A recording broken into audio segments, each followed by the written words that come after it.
Dear God, today as this session opens, we pray that your presence will be before us and everyone who serves the decision-making process of our city. We pray for direction which will lead our city to be strong and unified. May we continue the legacy of our founders. May we be granted this day the wisdom to make decisions which will be good for our city. We also pray for your special blessing on all those who are working to transform our city and make it a better place to live and work. Amen. Pledge of Allegiance.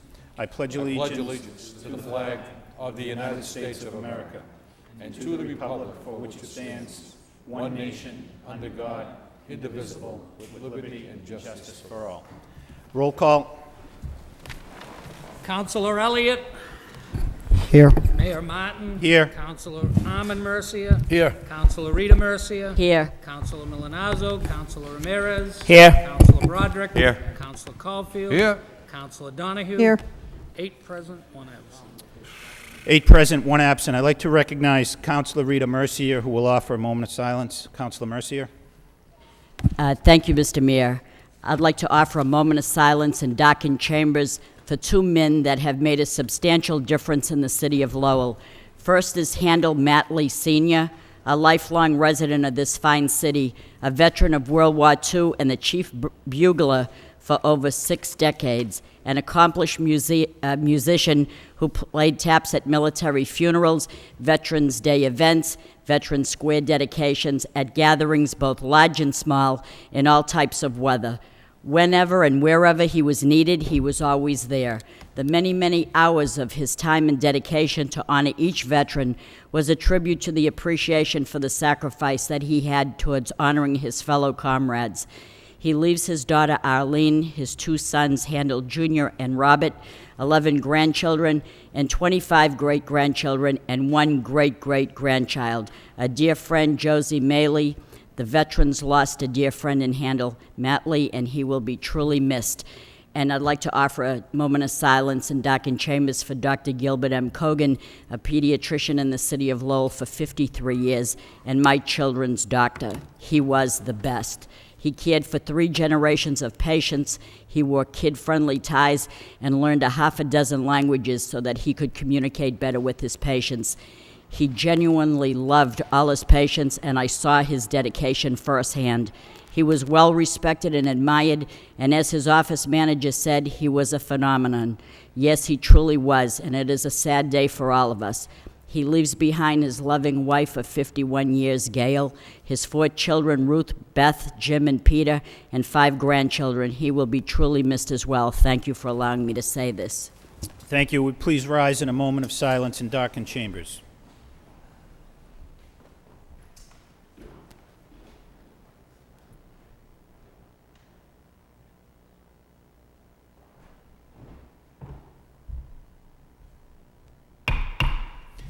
May they rest in peace.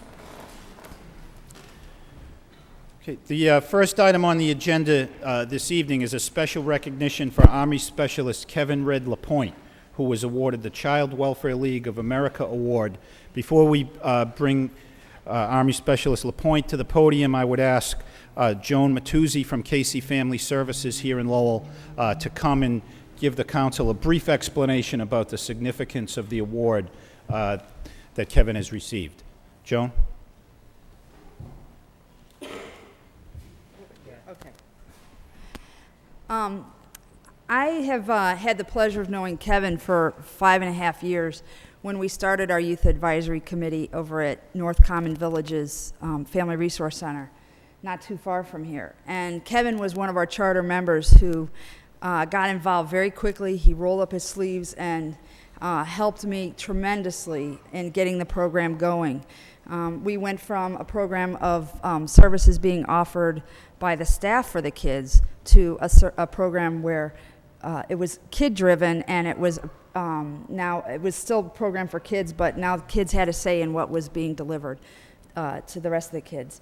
And as I said, Kevin stepped to the plate very quickly, and he helped just with his role modeling and his work ethic. He did a lot of really great things for the community and for the rest of the kids who already had known Kevin and really grew to understand and to like Kevin so much more. He offered himself, he offered his time, he offered his energy, not just to the program, but to the kids. And over the years, he's serviced our program in many different capacities, including as a staff and as a volunteer. And the kids continue to really grow in respect, as well as the parents in the community. And for all of his services, back in January, I nominated him for a national award from the Child Welfare League of America.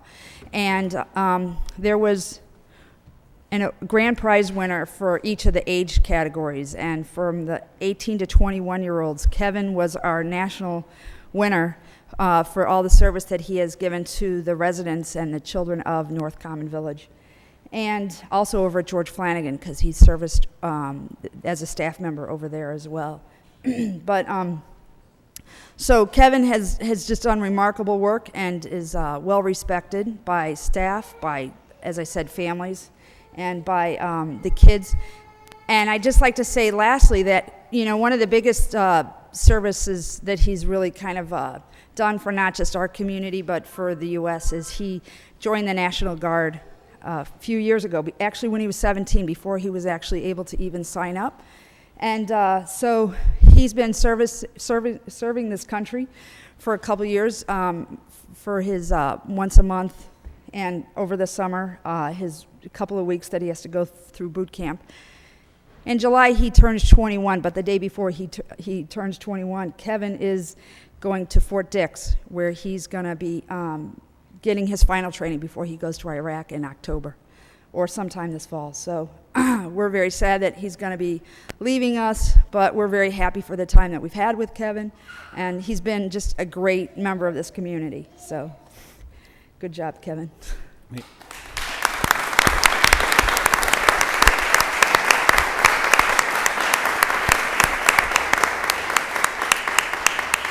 Kevin, if you could come to the podium, I have the citation that I'm going to read and present.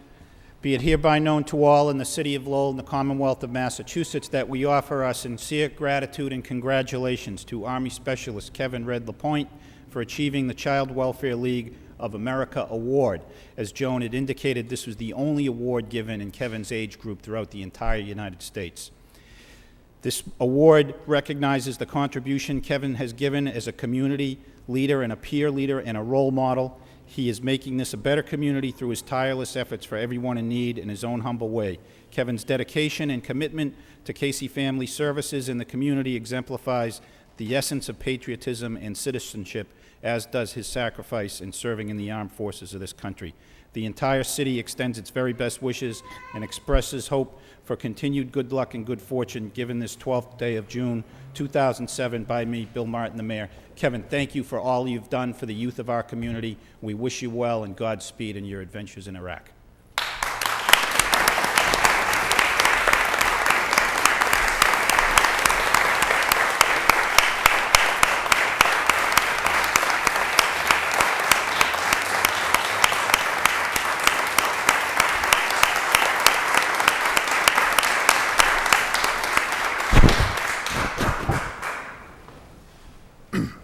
Just first thing first, I just wanted to thank the mayor.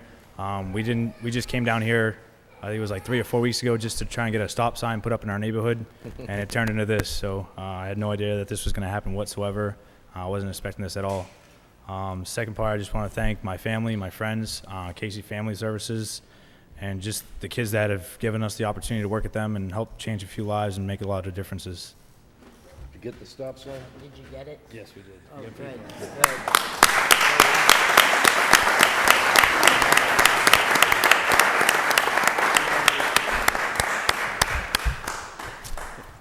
Thanks to Joan and Al and the folks from Casey Family Services for coming down tonight, and thank you, Kevin, for your sacrifices on our behalf.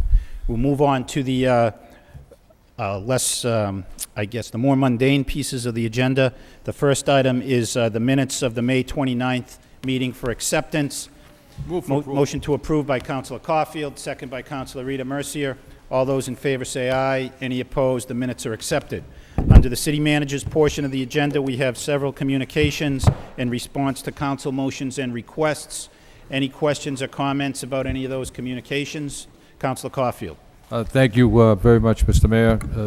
Mr. Manager, I read through my communications that the Army Corps of Engineers were in our city, and they have any favorable reports to offer or anything to? I'll refer that to Assistant Manager McCarthy. Counselor, not a lot of information was given on the visit itself. It was pretty much just a survey by a group of 3 engineers. So they will hopefully have something back in the city within the next 6 months. What that will comprise of will be basically a hydraulic study of the flow of the river in the Beaver Brook area. We hope that it will extend up to the Clay Pit Brook area at some part in this study. And I just want to comment that I and my colleagues received this outstanding letter from the Pawtuckaville Citizens Organization with signatures, and they're forwarding this letter to Senator Kennedy, Senator Kerry, and the federal officials. So that's very important, and I want to thank them for doing that. Right. And Counselor, if I may, we will be following up with similar correspondence to Senators Kerry and Kennedy, asking that they do what they can. We've already been in communication, but we'll be adding to that with this letter. Thank you. Okay. Any other questions or comments concerning the communications from the manager? Mr. Manager? Mr. Mayor, one piece of correspondence that wasn't in the packet, but I put on the councilor's desk earlier tonight is a letter from Commissioner Bellegarde, Parks and Recreation. This was an issue that I know the Parks and Recreation subcommittee took up and asked me to do some work on. And I directed Mr. Bellegarde as well as Mr. Coggins to work on this, is putting a handicapped garden in the downtown area. And they did a site visit today of the Mac Plaza. There was a meeting of Mr. Coggins, Assistant Manager, Dave Blazon from DPW Lands and Buildings, Jerry Beck from the Revolving Museum, Steve Stoll from the Historic Board, as well as Mr. Bellegarde and Elizabeth Cannon from the Commission on Disabilities. And they've selected a site at the Mac Plaza. We hope to have that garden box in place later this week. By the end of next week, that will provide an opportunity for gardening for the disabled. And there was some work done by Janice Pekorski, as you know as well, that of what this could look like, and we're very pleased that we're able to move forward with this project.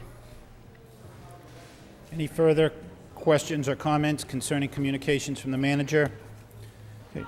Motion to accept the communications placed on file by Councilor Rita Mercier, second by Councilor Broderick. All those in favor say aye. Aye. Any opposed? The communications are accepted. The next communication from the city manager is a request for out-of-state travel.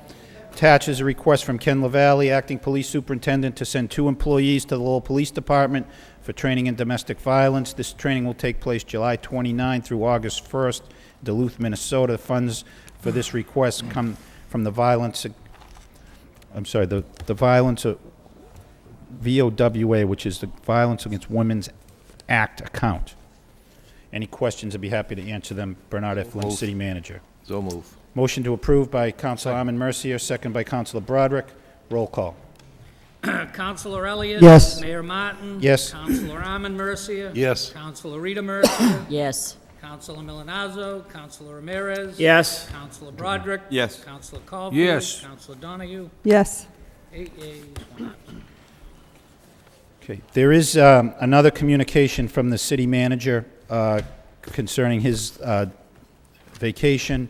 It was in the packet but did not make it to the agenda. Is there motion to suspend the rules to consider that communication? So moved by Councilor Broderick, second by Councilor Elliott. Any discussion or objection? All those in favor say aye. Any opposed? The rules are suspended. Communication dated June 8, 2007. Dear Mayor and Councilors, please be advised I will be out of town beginning Sunday, June 24th through Sunday, July 1st. With the City Council's approval, I would like to recommend that Matt Coggins, DPD Director, be appointed as acting City Manager. If you have any questions regarding this request, please do not hesitate to contact me. Very truly yours, Bernard F. Lynch, City Manager. Any questions on this communication? Motion to approve by Councilor Broderick, second by Councilor Elliott. Roll call, please. Counselor Elliott? Yes. Mayor Martin? Yes. Counselor Arman Mercia? Yes. Counselor Rita Mercia? Yes. Counselor Milonazo? Counselor Ramirez? Yes. Counselor Broderick? Yes. Counselor Caulfield? Yes. Counselor Donahue? Yes. 8 yeas, 1 absent. 8 yeas, 1 absent. The motion is approved. The next item is an appropriation transfer in City Council in order to meet fixed charges and current expenses for the City of Lowell year 2006-2007. It is ordered by the City Council of Lowell as follows, that the amount of $1,000 is hereby appropriated to Health Department salaries and wages overtime, and in order to provide for such appropriation, the above amount is transferred for said purpose from Health Department salaries and wages permanent to provide funds to cover contractual overtime expenses in the MVEA. Second reading by title, an appropriation transfer for $1,000 from the Health Department salaries and wages overtime to Health Department salaries and wages permanent. Any questions? Move approval. Motion to approve by Councilor Elliott, second by Councilor Ramirez. Roll call. Counselor Elliott? Yes. Mayor Martin? Yes. Counselor Arman Mercia? Yes. Counselor Rita Mercia? I just wanted to know what MVEA means. To provide funds to cover contractual overtime expenses in the MVEA. That's the The union. The union. union, that's the Merrimack Valley Employee Association. Okay. Yes. Counselor Milonazo? Counselor Ramirez? Yes. Counselor Broderick? Yes. Counselor Caulfield? Yes. Counselor Donahue? Yes. 8 yeas, 1 absent. 8 yeas, the transfer is approved. The next item is an appropriation transfer in City Council in order to meet fixed charges and current expenses of the City of Lowell for the year 2006-2007. It is ordered by the City Council of Lowell as follows, that the amount of $38,595.15 is appropriated to manager salaries and wages permanent, the amount of $28,805.98, and to managers deferred compensation, $9,789.17, for a total of $38,595.15. And in order to provide for such appropriation, the above amount is transferred for said purpose from managers contingency account in the amount of $38,595.15 to provide funds to settle accounts to reflect changes in personnel earlier in the year. Order recommended and introduced by Bernard F. Lynch, City Manager. Second reading by title, an appropriation transfer to transfer the amount of $38,595.15 to managers' salaries and wages permanent account, managers' deferred compensation account from managers' contingency account. Councilor Elliott. Thank you. Mr. Manager, could you explain this transfer a little bit? I understand money's going to salary and wages, but deferred compensation, and just one follow-up question. What would be the remaining balance in your account after this transfer? I don't have that Okay. dollar amount. Perhaps the current balance is still $255,000. $255,000. What was the original balance, Madam Auditor? Out of 400, then it was reduced by 137 to 262. Okay. 7,000's been expended. Okay. Thank you. And the primary reason for these costs are costs associated with the resignation or retirement of the former city manager and the chief financial officer during the fiscal year. Okay. Councilor Rita Mercia, did you have No, questions? that was my question. Thank Okay. you. Any other questions or comments on this transfer? Roll call. Counselor Elliott? Yes. Mayor Martin? Yes. Counselor Arman Mercia? Yes. Counselor Rita Mercia? Yes. Counselor Milonazo? Counselor Ramirez? Yes. Counselor Broderick? Yes. Counselor Yes. Caulfield? Counselor Donahue? Yes. 8 yeas. 8 yeas, the transfer is approved. The next item is an appropriation transfer in City Council in order to meet fixed charges and current expenses of the City of Lowell for the year 2006-2007. Is ordered by the City Council of Lowell as follows, that the amount of $16,000 is hereby appropriated to Human Relations, Unemployment Compensation, Schools, the amount of $10,000 into Human Relations, Unemployment Compensation City in the amount of $6,000 for a total of $16,000.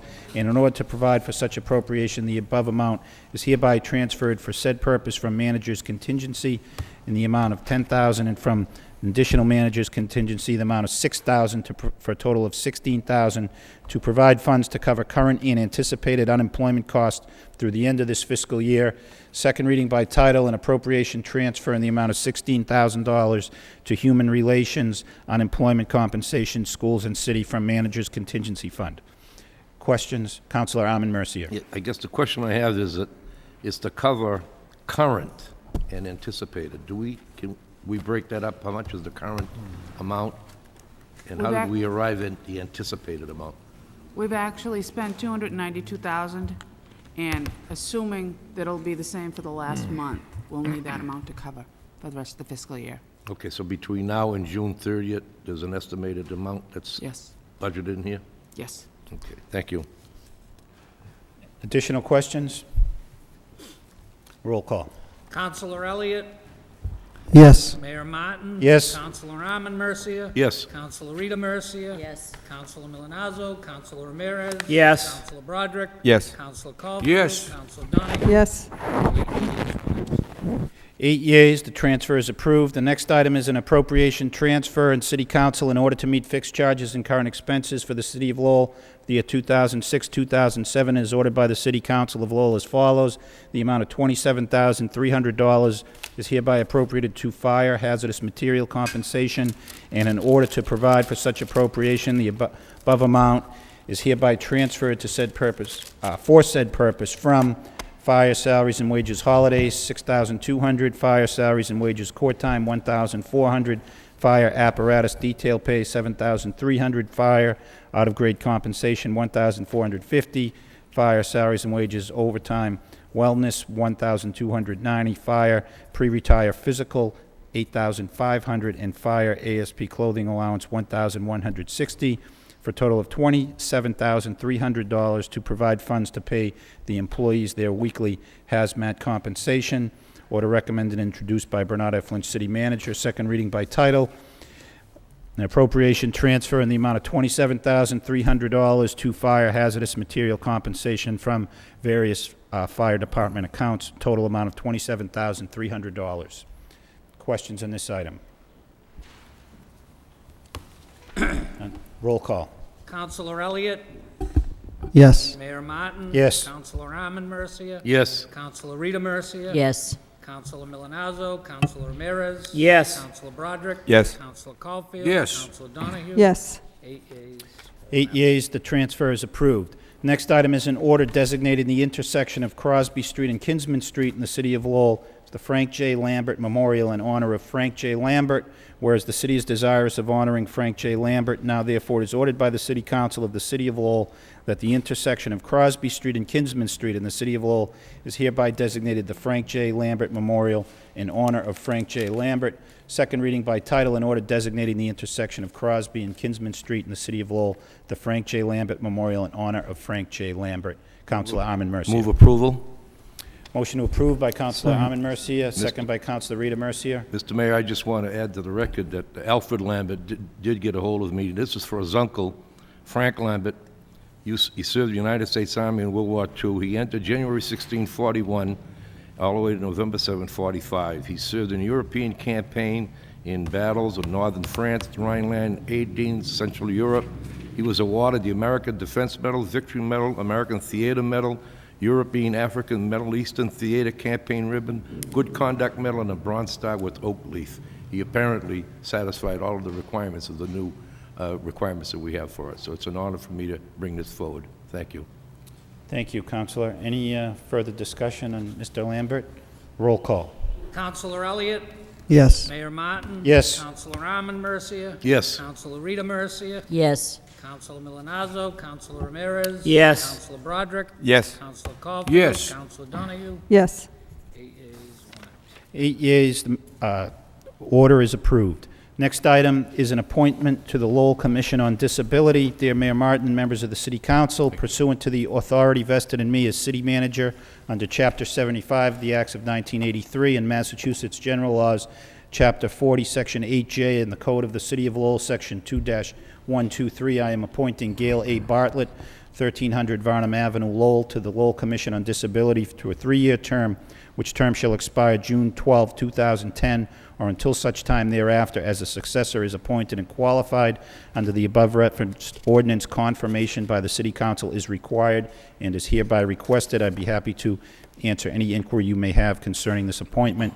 I've attached her resume for your review. Bernard F. Lynch, City Manager. Councilor Caulfield. Thank you very much, Mr. Mayor. I want to thank Manager Lynch for bringing this appointment forward.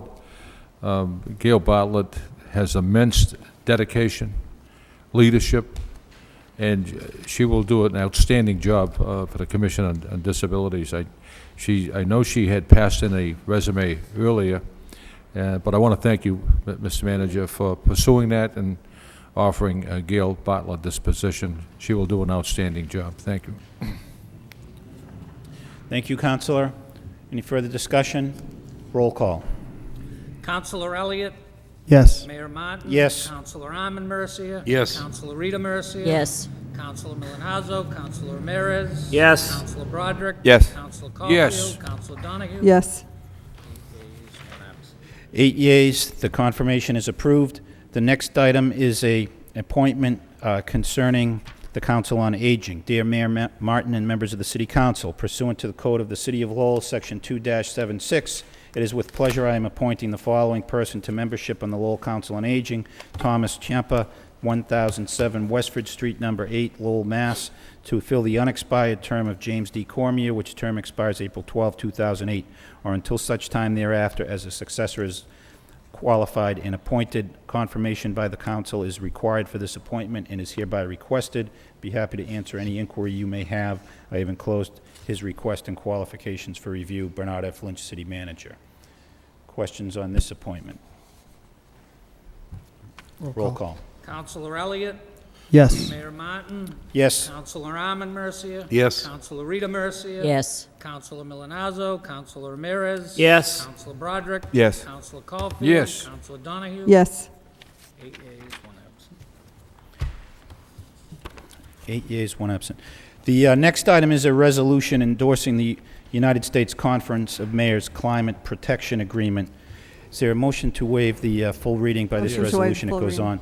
Motion to waive the full reading by Councilor Donahue, second by Councilor Broderick. All those in favor of waiving the first full reading say aye. Any Aye. opposed? The first full reading is waived. Second reading by title. A resolution endorsing the United States Mayors Conference Climate Protection Agreement.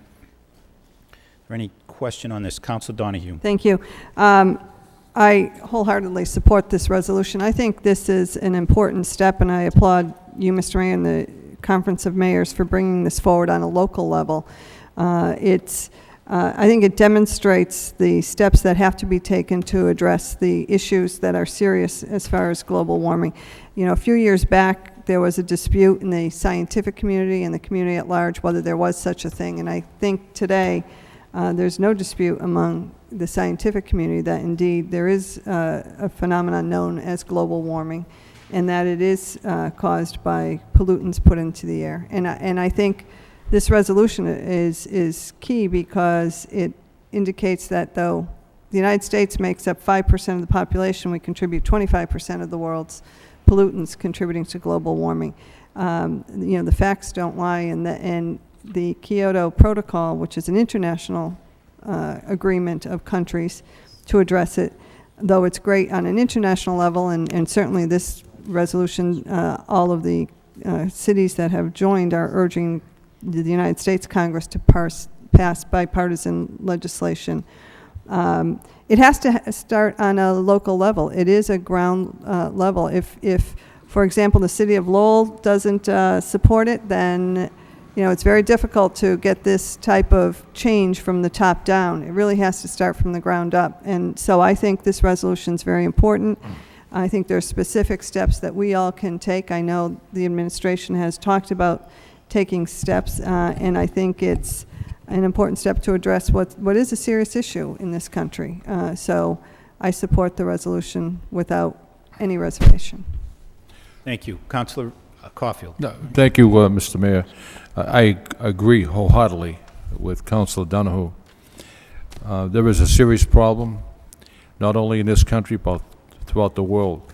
And in Florida, California, they're experiencing the worst drought in its history. And there's a lake in Minnesota that's 3 feet below its normal level.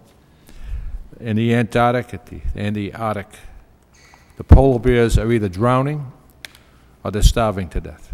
Something has to be done. This is not a fallacy. This is real. And this resolution, I'm very happy, Mr. Mayor, that you're bringing this forward, Mr. Manager. Something has to be done, and this is the first step of addressing a serious issue in the world, in our country. Thank you. Councilor Rita Mercier? Thank you, Mr. Mayor. This truly is a very serious issue, and I don't want to make light of it, but global warming is quite evident in this room here this evening. It is so hot. I don't know if we'll ever get air conditioning in here, but it's really, really hot. Too much talking. Okay. Counselor, I assume that's why you cut your remarks short then. That's right. I don't have the strength to go on. Counselor Elliott. Thank you, Mr. Mayor. I did want to just recognize the Environmental Subcommittee met this evening. We also met a month ago to discuss this resolution, as well as having the City of Lowell. There's two parts to this. One vote, I suppose. It's all coupled under the same resolution. But one is to adopt the the resolution from the U.S. Conference of Mayors as it relates to global warming, and as has been alluded to, it is important. But it's also important from a community perspective, because the second part of this is to join EPA's Community Energy Challenge. And if we could just take a couple of minutes, if Adam Backey, who has done a significant amount of work, or the manager, one of the two, can just address very briefly, the important aspects on how this community, it's not just a resolution that we adopt and say, yes, we want to help climate change, we want to participate in addressing global warming, but it also outlines how we do it and what steps we can take. And then Shubhra Kambali from EPA in Boston is also here. She'll speak briefly on what advantages the city can gain from joining and participating in the Community Energy Challenge in terms of doing energy surveys and exactly how we can go about implementing conservation measures. So they will be brief, but I do think it's important to let people at home know, okay, it's a resolution, but what exactly does it mean, and how can we all benefit and participate in it? So there was not that. There was just that's really also a report of progress. There was no vote taken at this last meeting, but a month ago the recommendation was to bring this forward and have the manager bring this to the council. Okay. Mr. Manager, if I may, I would ask Adam Backey to give you a rundown of the key elements of this resolution and the important elements that really will move the city forward with this on this issue. so now my cover is blown, so people know it's not going to. This idea didn't originate exactly with me, but it came through the work of the DPD, the Environmental Subcommittee, and also folks at UMass Lowell who in their Green Building Initiative. So, Mr. Backey, if you want to just explain a little of the background, that'd be terrific. Absolutely. Thank you, Mr. Mayor, and members of the council, and Mr. Manager.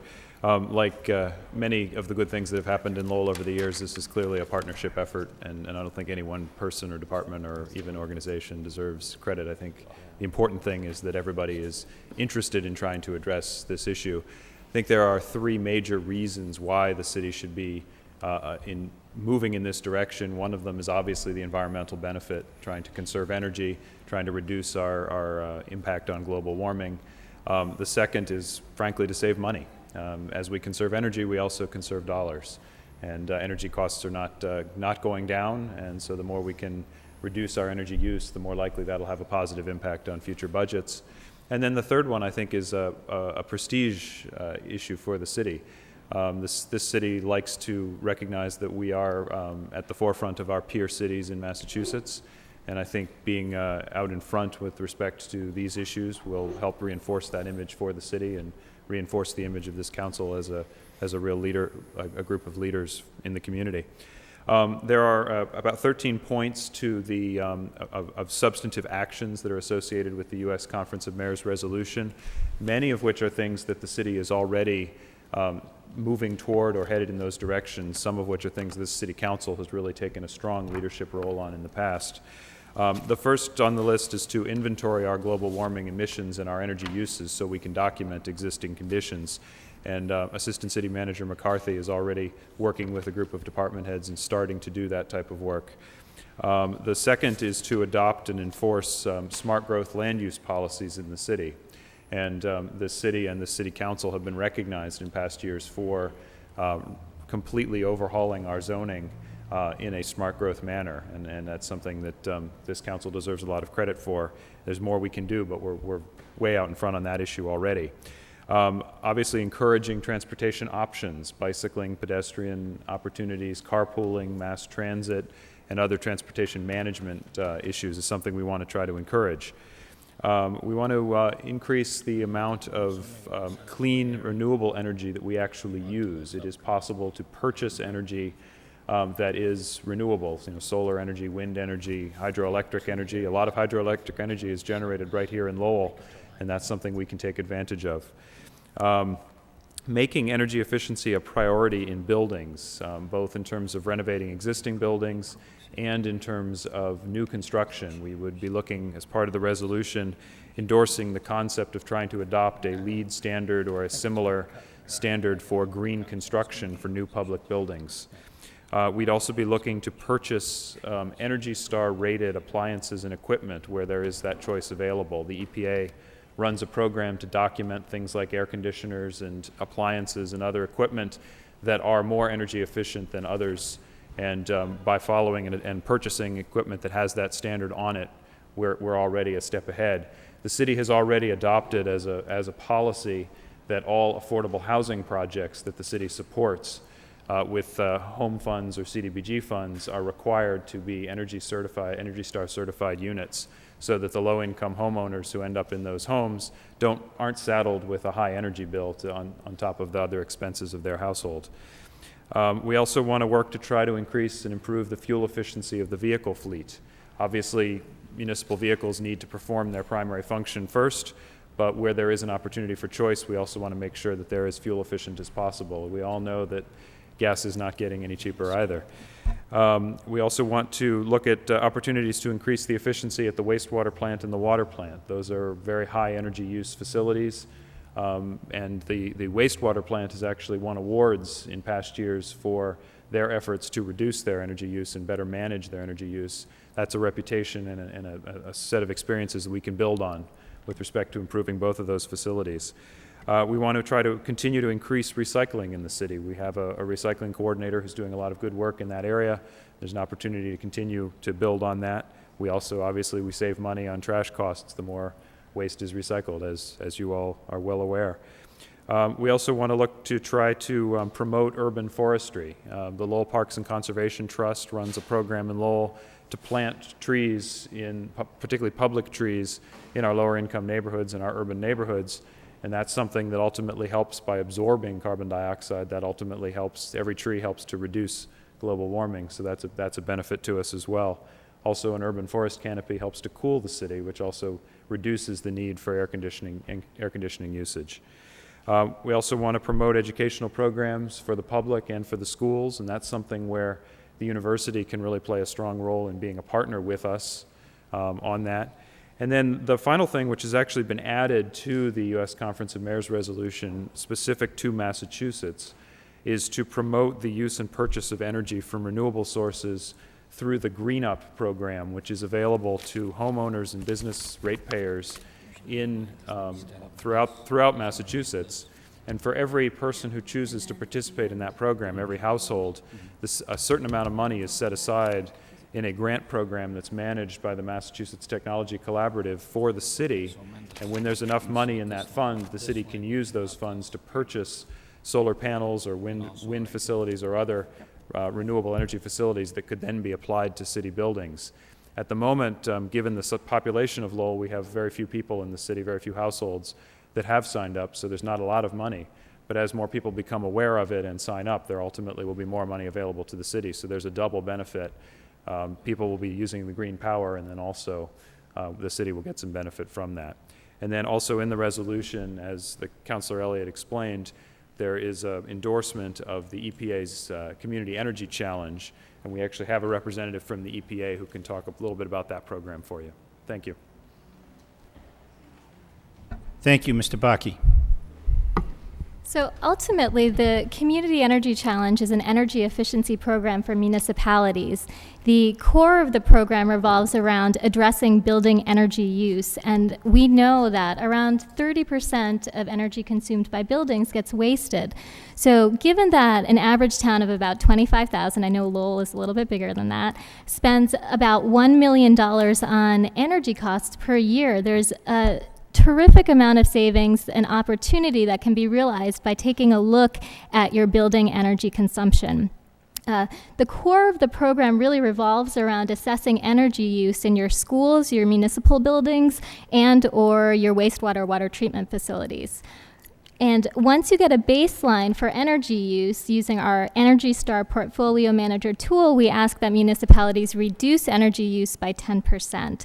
So far, we've had about 15 communities across New England join the program, and we're looking for just about 20 at least by this fall. The EPA offers technical assistance free and training on our benchmarking tool, which is considered one of the best in the country, not to brag, but and then we also offer national recognition through the Energy Star program. When you sign up for our program, you're also signing on to be an Energy Star partner. So Energy Star is a program that has saved Americans $14 billion over the course of the past just about 10 years, and has also prevented 37 million metric tons of greenhouse gases from being emitted. That is basically the core of our program, and we hope that Lowell will join. Okay. Thank you very much. Any further question or discussion on this item? Okay. Mr. Manager, do you have? If I may, Mr. Mayor, just to echo some of the comments that Mr. Baki mentioned about the activities that are already underway here in the city with regards to our energy reduction and our recycling efforts. And I just wanted to kind of tie in with what we were talking about a couple weeks ago when the City Council passed the budget. As you know, I mentioned many of those same items when we talked about the need to put some renewed emphasis on our public works and our public facilities. Both of those areas come. So we will be moving forward following the adoption, certainly this resolution. I think that's an important first step, putting the City Council on record and adopting and supporting what the U.S. Conference of Mayors is trying to achieve, but also getting involved with the EPA program, the Energy Challenge, as well as moving forward with our efforts that are, many of which are already listed here, in really making the City of Lowell an environmental leader. And I think that the actions we're taking, even with our restructuring of the city government, will lead us in that direction. So I just wanted to echo that and the administration's support for what the council is doing when they take up this vote. Thank you, Mr. Manager. Roll call?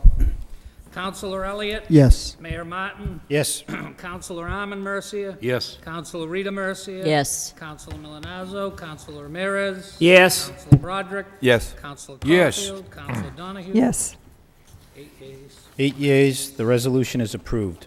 Next item is a vote authorizing the continuation during fiscal year 2008 of the 4 revolving funds listed in this vote, namely the Department of Public Works, Demolition of Abandoned Buildings Fund, Police Department Traffic Enforcement Fund, Department of Public Works Landfill Fund, and Department of Parking Systems Fund.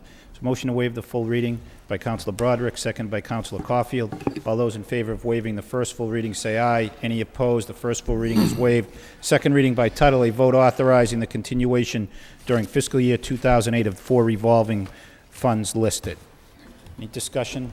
Yes. Councilor Rita Mercia. Thank you, Mr. Mayor. I know that this is a given that every year this comes before us and we all support it, and that's fine. I understand that. But if, through you, Mr. Mayor, to the city manager, can you tell me what the purpose of this revolving fund is? In other words, can it be used, that money be used, for example, I'm concerned about the demolition of abandoned buildings.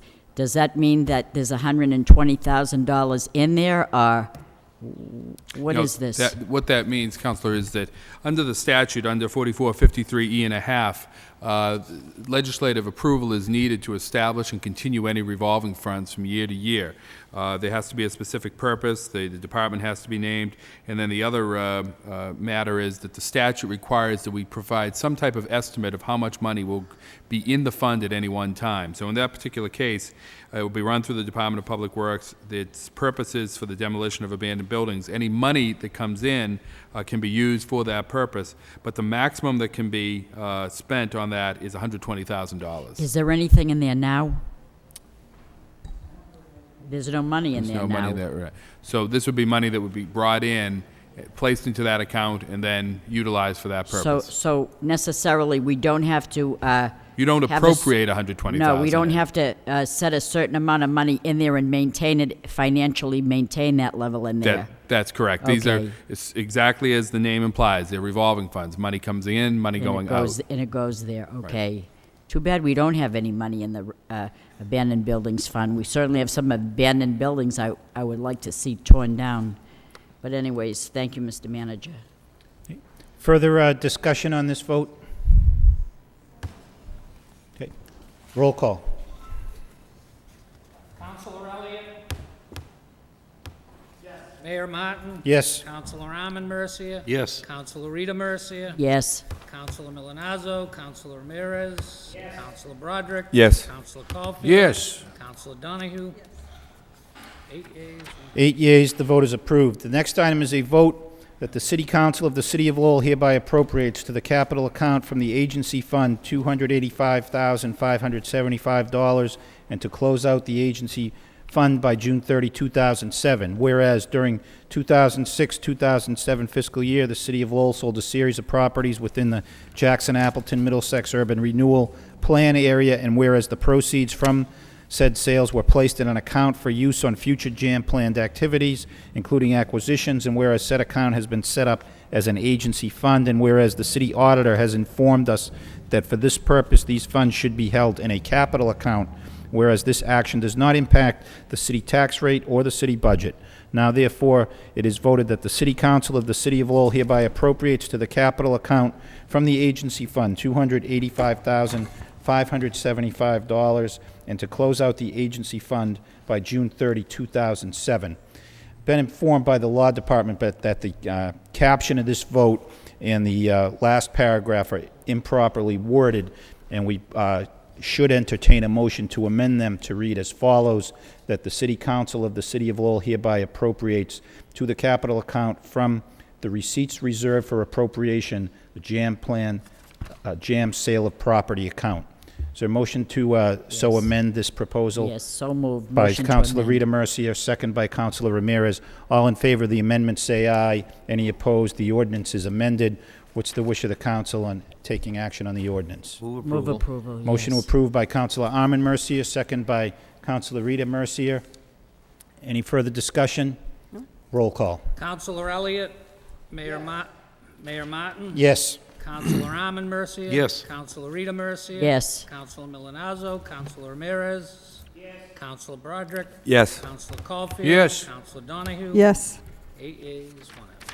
8 yeas, the vote is approved. The next item is a vote authorizing the city manager to apply for, accept, and expend funds from the Commonwealth of Massachusetts Department of Housing and Community Development in the amount of $500,000 for the purpose of repaying funds that were borrowed through the Section 108 loan program to pay for the acquisition of property in the Hamilton Canal District as part of the implementation of the Jackson-Appleton Middlesex Urban Revitalization and Development Plan. Is there a motion to waive the full reading by Councilor Broderick, seconded by Councilor Ramirez? All those in favor of waiving the first full reading say aye. Any opposed? The first full reading is waived. Second reading by title, a vote authorizing the city manager to apply for, accept, and expend funds from the Commonwealth of Massachusetts Department of Housing and Community Development in the amount of $500,000 for the purpose of repaying funds that were borrowed through the Section 108 loan program to pay for acquisition of property in the Hamilton Canal District as part of the implementation of the Jackson-Appleton Middlesex Urban Revitalization and Development Plan. Any questions? Roll call. Counselor Elliott? Yes. Mayor Martin? Yes. Counselor Arman Mercia? Yes. Counselor Rita Mercia? Yes. Counselor Milonazo? Counselor Ramirez? Yes. Counselor Broderick? Yes. Counselor Caulfield? Yes. Counselor Donahue? Yes. 8 yeas, 1 absent. Okay. 8 yeas, the vote is approved. The next item is an ordinance creating new positions, deleting and abolishing some positions, and establishing salaries of said new positions, and amending the compensation of certain employees and other charges, all consistent with and included in the City of Lowell budget for fiscal year 2008, passed by the City Council on May 30, 2007. This vote is to be referred to a public hearing on June 26th. Is there a motion to refer this matter to a public hearing on June 26th by Councilor Broderick, second by Councilor Elliott? Any discussion on the motion?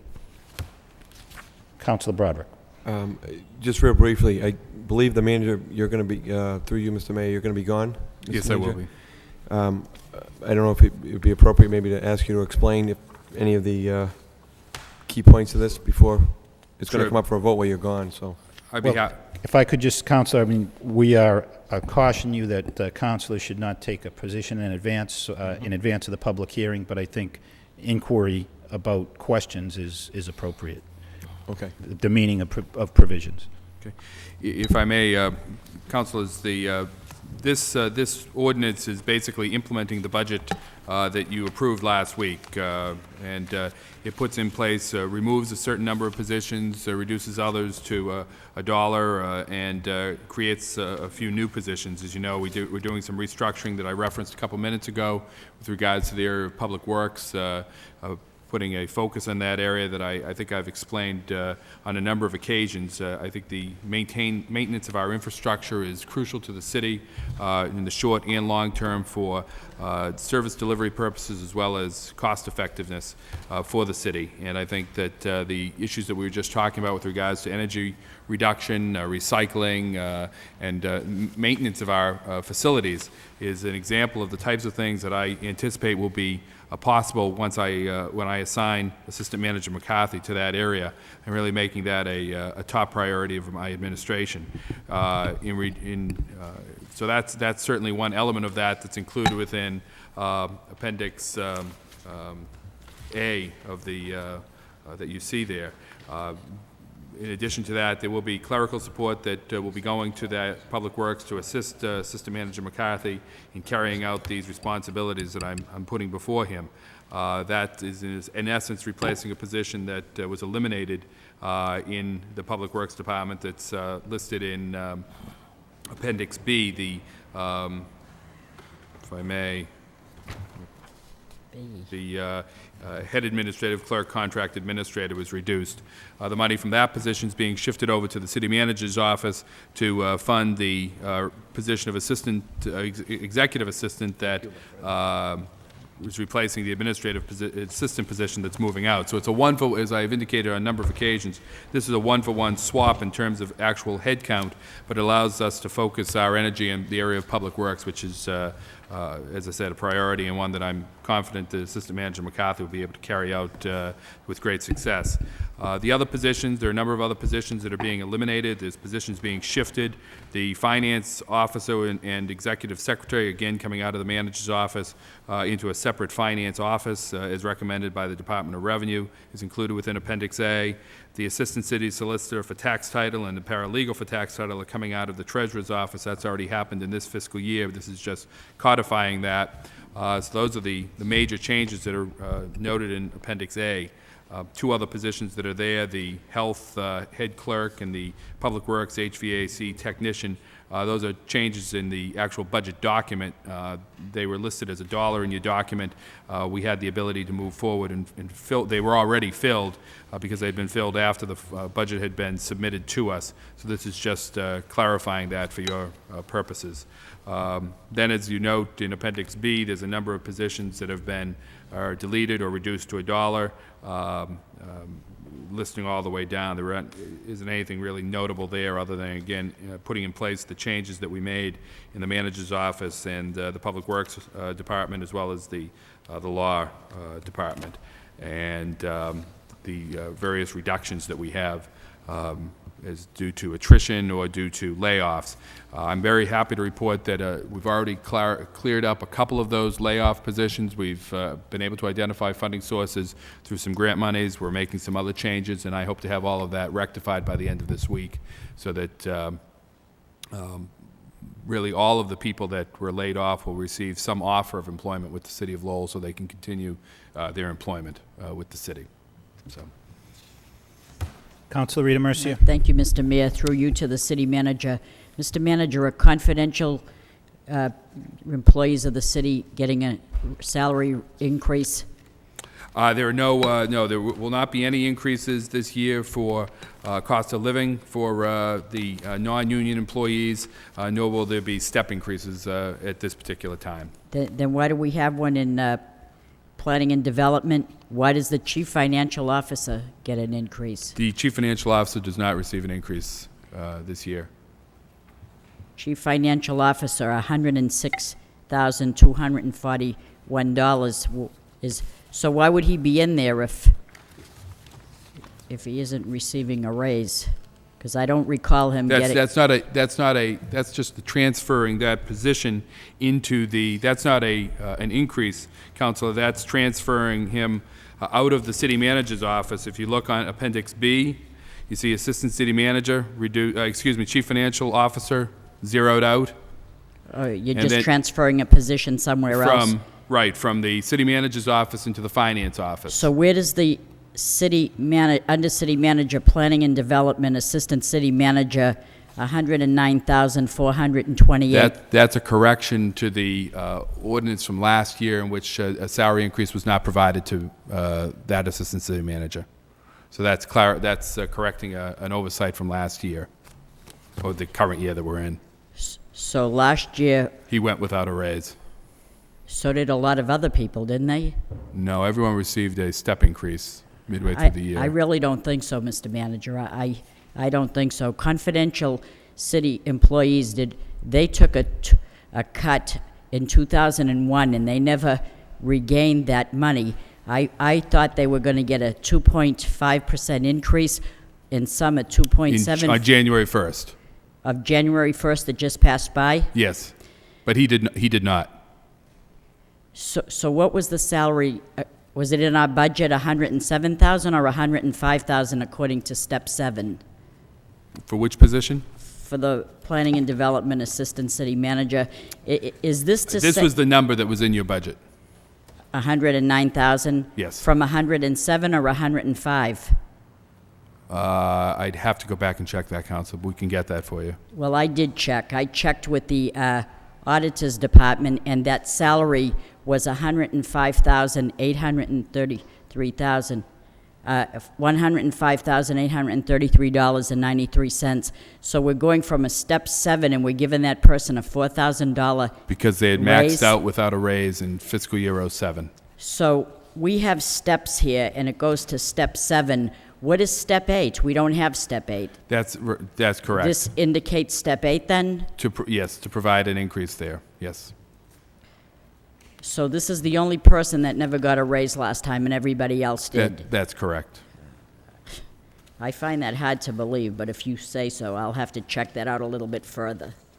Thank you. I will do the same, Councilor, but that's my understanding. All set, Councilor? Yes. Councilor Armin Mercier.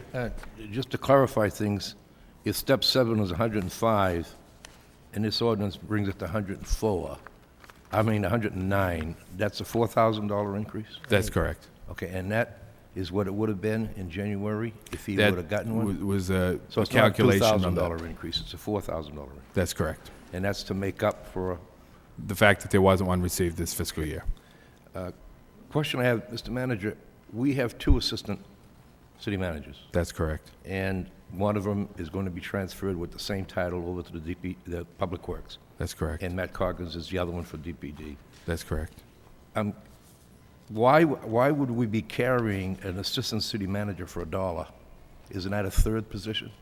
There is a position. There is a position there, but it's not going to be filled. So we have 3 assistants? No, we have. There'll be 2. There'll be officially there are 3 on the books, but there's only filled. It'll be 2. We've always had 3 on the books. No. No, we haven't. No. So this third one for a buck is a third assistant manager's position. And not to be confused with the assistant. It was to the left city in manager. the purpose was to leave it in the city manager's office for the time being, but it will not be filled. I'd be more than happy to remove that if, It would seem to me that by carrying it for $1, you're maintaining a position. There is a position That there. if there's money later, that could be funded. That would mean that we'd have 3 assistant city managers right. instead of 2. And that's not my intention. That isn't your intention. No, But you're carrying it for $1. that's correct. And the position, assistant to city manager, is not to be, for $82,000, it's being created here based on all the explanation you gave us. Right. Is not an assistant city manager, but assistant to the city manager. It's a staff position as opposed to a line position, Okay. yes. Well, I would suggest, Mr. Manager, that we remove that third position for a buck. And if there's ever a need for a third assistant city manager, it could come in by an ordinance form and by a public hearing form. I'd be happy to do Because that. by approving this, we are approving that position for $1. I agree, And Council. I don't think we should. That's my suggestion. And I don't know how we're going to do this, but can I just ask the city solicitor, at the public hearing, can we make recommendations, or rather, can we make amendments to this? Because I know we can't do anything now. Right. This type of a change would not at all be a significant change. And again, apparently the intent was to keep the position for the time being. Yep. And once the change was made, that position was not intended to be filled. So certainly that change can be made. I think it's creating one. It ain't Once funded. we get- It ain't funded, but it's creating one and can Well, always come in. Sure, once we get to the stage of the actual public hearing, and after the public Okay. hearing closes and then the council gets. Okay, I just wanna debates it, know if- At that time, right, that's your question. So we would be able, at a public hearing, without taking a decision right now, to make suggestions or amendments to this. That's right, we subject could to a certainly. vote.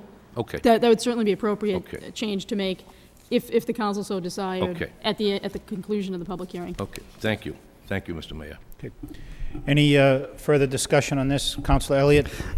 Thank you. Madam Auditor, I'm looking at FY07 budget, and that position is 107,289 in the budget, so was it just not entered into the system appropriately last fiscal year, if it's in for a different dollar figure, because it is in that budget? And if Mr. Corrigan saying he's not getting paid that, I don't discount that. I don't have the budget with me at this point in time. I can find out exactly what it says in the budget report. Okay. I'm just looking at last year, which that was adopted, so if it's different, I'm kind of curious why, and it obviously wasn't entered, because that's what this budget says, and I can only presume that's what we voted. And so, okay, I'll look forward to that. Thank you. Any further discussion on this item? So all those in favor of referring this matter to a public hearing on June 26th, say aye. Any opposed? The matter is referred to a public hearing June 26th. Next item is a vote to declare surplus the property at 27 4th Street, Lowell, and authorizing the city manager to seek proposals under the provisions of Massachusetts General Laws, Chapter 30B, for the disposition of said parcel, namely 24 4th Street, Lowell. Motion to waive the first full reading So by moved. Councilor Broderick, seconded by Councilor Caulfield. All those in favor of waiving the first full reading say aye. Any opposed? The first full reading is waived. Second reading by title, a vote declaring surplus the property at 27 4th Street, Lowell, and authorizing the city manager to seek proposals under the provisions of Massachusetts General Laws, Chapter 30B, for the disposition of said parcel, namely 27 4th Street, Lowell. Any questions on this proposal? Councilor Rita Mercier. Thank you, Mr. Mayor. Is this 27th 4th Street we're talking about right now? Yes. And it's, we're asking a minimum bid of $134,000? Yes, that's correct. So the land is valued at $120,000 alone. The building is valued at $366,000 altogether. The current value, which it says here, is $538,600. It's a TMF, traditional multifamily. Why are we asking such a low price? Is it in that bad condition where they have to It is in bad, very bad condition. Yes. Can they raise this and rebuild brand new? Yes, they can. The value of the property has been assessed by an appraiser. That shouldn't be confused with the assessed value, which is the $538,000 that is provided by our assessors. I wonder what the cost of demolition of that building would be. Oh, Instead of rehabbing it, taking it down. I would anticipate that the cost of demolition is probably somewhere in the vicinity of $60,000 to $70,000. 60 to 70,000. Perhaps, So perhaps, 100. perhaps a little bit more. All right, 134,000 and then 70,000 would be 204,000. I still think that's a heck of a bargain. Really, it is. When you can build, tear it down, buy it for 204,000, and then I think we should do it ourselves. I think that's a tremendous bargain. 204,000 to see what they're gonna make when they build brand new there, and then sell them off. I think we could have got a lot more than that. Well, my personal opinion. Certainly, Counselor, if we can get more than that, we're not. This is the minimum bid. If there are developers out there, if there are builders out there that would like to pay more than that, well, I then hope certainly so. that they will. Well, I think really hope so. If you review the memo that was provided to me by the Assistant City Manager, DPD, I mean, it outlines the value that's been determined by an independent appraiser, as well as the estimated cost of development of some $600,000 for 3 units that that site could accommodate. And we will see who the bidders are, won't we? We'll- If it's awarded to somebody, I want to know who gets this Give you- bid. Certainly, Counsel. All right. Thank you.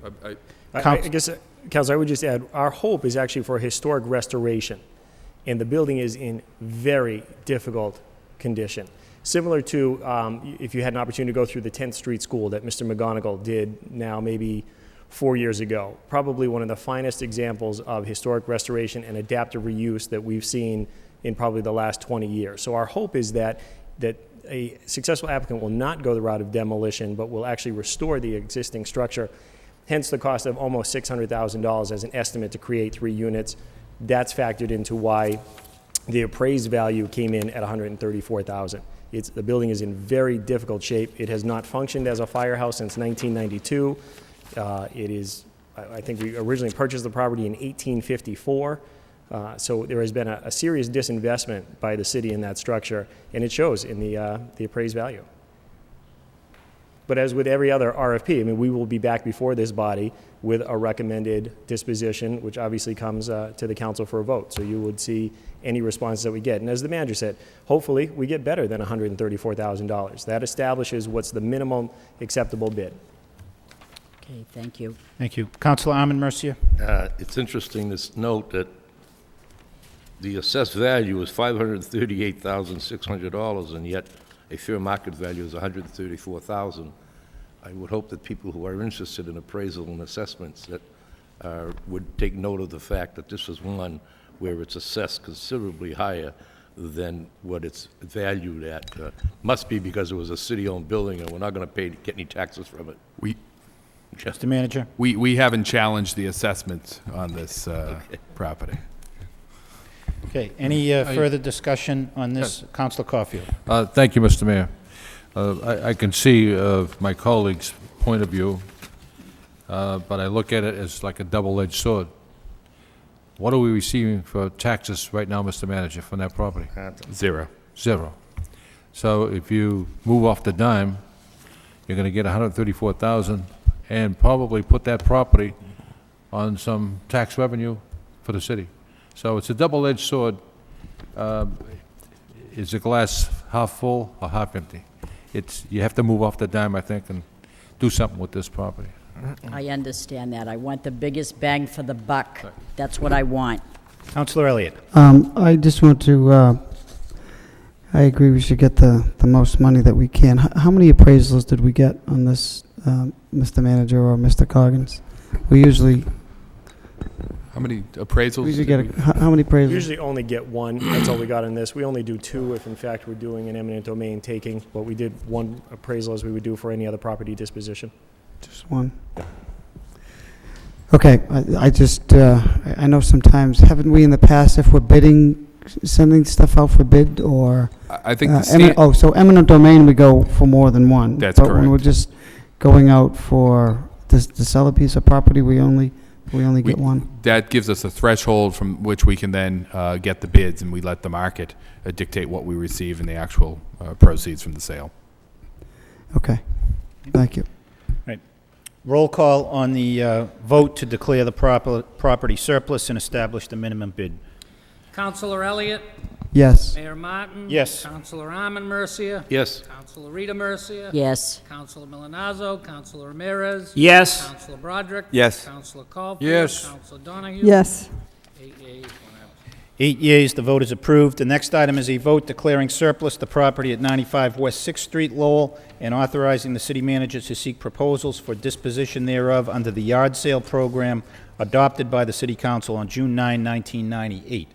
So motion to waive the first full reading of this vote by Councilor Broderick, seconded by Councilor Ramirez. All those in favor of waiving the first full reading say aye.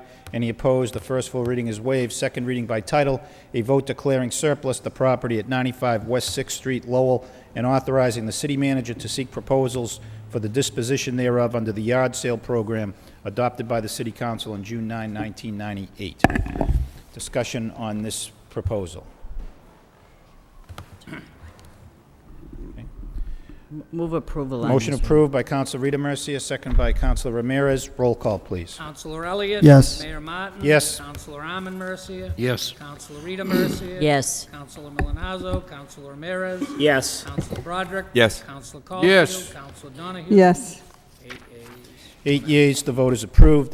The next item is a loan order to borrow $19 million for the purpose of financing the cost of upgrades to the Lowell Regional Water Utility water system in the city of Lowell.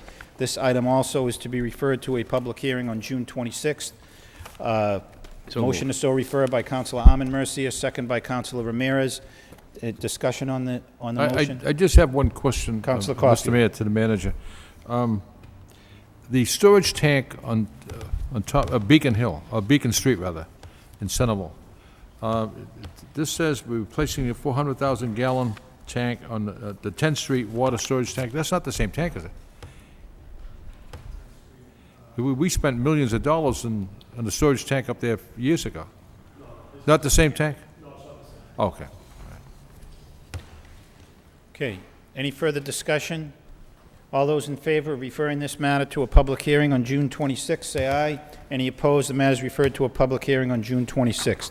Next item is a vote to accept the bid, vote authorizing the city manager to accept the application of Nelson P. Oliveira, trustee of Nelson Properties, LLC, in the amount of $235 to purchase property located at 29 Smith Street, Lowell, and to accept the application of Richard J. and Julie L. Rabage in the amount of $284.40 to purchase property located at 30 Henry Avenue under the real estate yard sale program, and to execute all documents necessary to transfer said properties.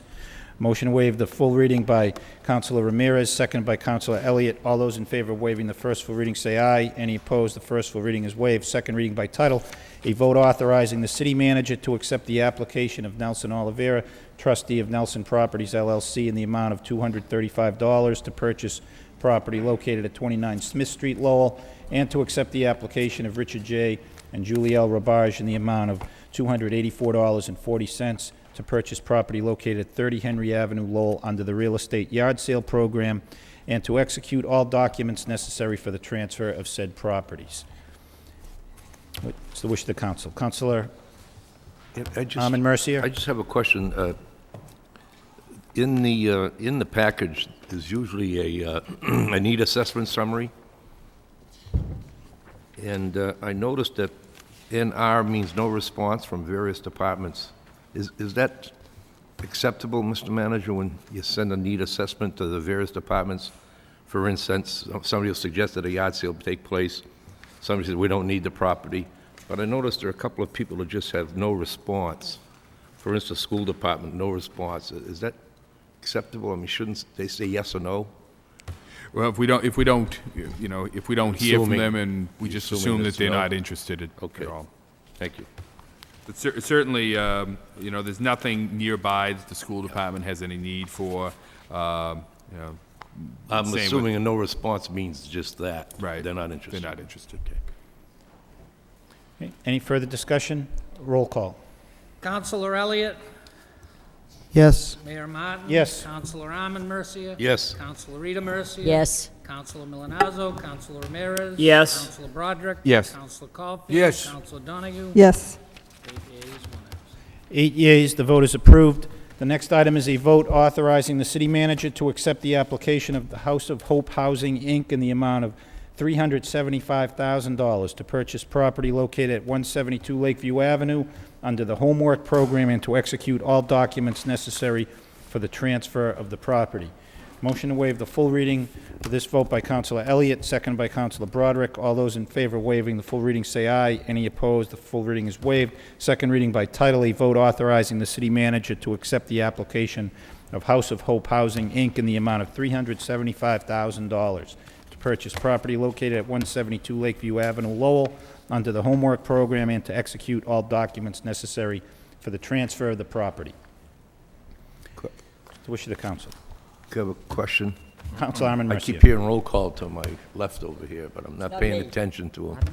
It's Just not one me. quick question. What's the possibility of negotiating a payment in lieu of taxes for this property? There are a number of nonprofit organizations in the city that, at a motion made previously, requested to see if they would do it. Some of them are doing it, and I'm wondering where the House of Hope is, that type of nonprofit, that this sale would be negotiated with maybe some payment in lieu of taxes, because this is getting right off the tax roll. We haven't looked at that specifically for this property. We do work with, as you note, a number of the nonprofits, or really all of the nonprofits. Some take us up on the offer to make the payment in lieu of taxes. Others don't. We didn't specifically make this this transfer of property contingent upon that. We can certainly contact them, though, and try to work with them on that. Yeah, I would think that if we're going to be selling property to nonprofits, that one of the, not conditions, you can't make it a conditions, but one of the outreach would be, look at, this is a great Absolutely. piece of property, it's going to serve the need of the community in terms of social services, but they have the wherewithal to get money that we're probably not able to get, and maybe some contribution and a payment in lieu of taxes would be, acceptable, or they would find acceptable. We can Something certainly we should pursue, I think. We can certainly, and we should certainly explore that possibility. Okay. Council. Counselor, I know the Common Ground Development Corporation, for example, a board you and I both formerly served on. Yes. When they were developing housing units in particular, they had agreed, at least in principle, that they would pay real estate taxes. I don't have any familiarity with this group and what their policy are. Because I think CTI also Correct. makes a contribution, payment in lieu of taxes. And the outreach should be made anyway, to give them the opportunity to say no. Okay. Any further discussion on this issue? Roll call. Counselor Elliott? Yes. Mayor Martin? Yes. Counselor Armin Mercia? Yes. Counselor Rita Mercia? Yes. Counselor Milonazo? Counselor Ramirez? Yes. Counselor Broderick? Yes. Counselor Yes. Caulfield? Counselor Donahue? Yes. 8 yeas, 1 absent. 8 yeas, the vote is approved. The next item is a vote approving the establishment of the Western Avenue Economic Opportunity Area, whereas the City of Lowell desires to establish an economic opportunity area at Western Avenue in order to make tenants in the area eligible for benefits under the State Economic Development Incentive Program. Now therefore be it resolved by the City Council of the City of Lowell that the City Council of the City of Lowell hereby establishes the Western Avenue Economic Opportunity Area as follows. Legal description of the property. And be it further voted that the city manager is hereby authorized to take whatever action is necessary and appropriate with the Massachusetts Economic Assistance Coordinating Council with respect to such designation as an economic opportunity area. Second reading by title, a vote approving the establishment of the Western Avenue Economic Opportunity Area. Councilor Donahue. Thank you, Mr. Mayor. It may be appropriate for me to give the subcommittee report at this point. If there's no objection, I'd request suspension of the rules. Motion to suspend the rules to get the subcommittee report that met on this matter. All those in favor say aye. Any opposed? The rules are suspended for that purpose. Councilor Milonazo, who is the chair of the Economic Development Subcommittee and was unable to be here tonight as he's out of town, asked me to give the report. The Economic Development Subcommittee did meet on June 5th, 2007 to take up this issue of this tax increment finance agreement for this property in particular. Just to highlight some of the aspects of this particular TIF agreement, this is to apply to the Western Avenue, the application for the Western Avenue project. This is Unit 3 only at 150 Western Avenue, so in other words, it does not apply to the entire property, but just that unit. It should be noted that this is pertaining to a company known as Alpha Imaging, formerly a tenant in Lowell at the Wanalancet Mills. So it is retaining the company as a Lowell company, saving 17 jobs, current jobs preserved. And by the terms of the TIF agreement, there's a requirement that 5 new jobs be created. The primary, and this is a 10-year agreement. I believe everybody should have on their desk tonight a letter from the manager that highlights those important aspects of this TIF agreement. And over the course of a 10-year TIF, the value, the exemption will result in an estimated savings to Alpha Imaging of $33,423. It will also result in an estimate of additional new taxes to the city of $113,091, or approximately $11,309 a year. The subcommittee voted to recommend this TIF agreement to the council as a whole. As I said, it is net new taxes to the city over the life of the TIF of $113,000. It is retaining 17 jobs currently here in the city and creating 5 new jobs at least over the life of the TIF. And so it seems like a no-brainer. I think Councilor Armin Mercier had termed it that. And so we recommend it to be approved by the council as a whole. I don't know whether Councilor Mercier has anything to... Very well covered. Roll call. Okay. Any further discussion on this item? Well, we have a motion to adopt this recommendation of the subcommittee report, or to accept the subcommittee report by Councilor Armin Mercier, second by Councilor Rita Mercier. All those in favor of accepting the report say aye. Any opposed? The report is accepted. And I will roll call on the vote. Councilor Elliott? Yes. Mayor Martin? Yes. Councilor Armin Mercier? Yes. Councilor Rita Mercier? Yes. Councilor Milonazo? Councilor Ramirez? Yes. Councilor Broderick? Yes. Councilor Caulfield? Yes. Councilor Donahue? Yes. 8 ayes, 1 absent. 8 yeas, the vote is approved. The next item is an ordinance amending, oh, I'm sorry, no, this is Two related votes. this is the TIF. Yeah, Okay. the other was... A vote approving the certified project application for Alpha Technologies, Inc., and authorizing a tax increment financing agreement for Beta Real Estate at Western Avenue, LLC. Motion to waive the full reading by Councilor Armin Mercier, second by Councilor Broderick. All those in favor of waiving the first full reading say aye. Any opposed? The first full reading is waived. Second reading by title.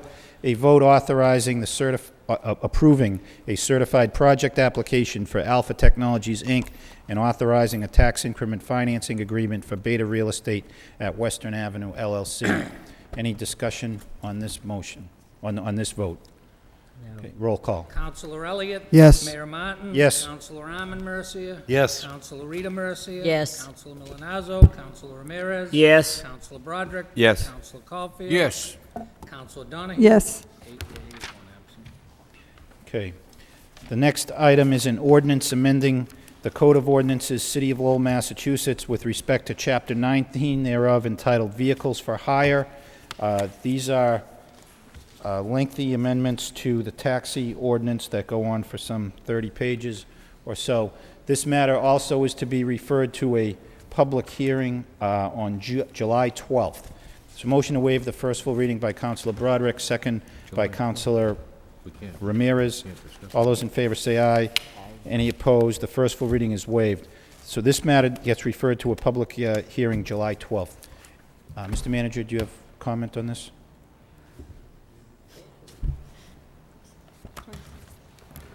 Yeah. July 12th. No, we can't do anything. 10th, you're right. It's, I'm sorry, July 10th. Oh, July 10th. All right. I'll be here the 12th, though. All right, so motion to refer this to a public hearing on July 10th. So moved by Councilor Broderick, second by Councilor Ramirez. All those in favor say aye. Any opposed, the matter will be referred to a public hearing on July 10th.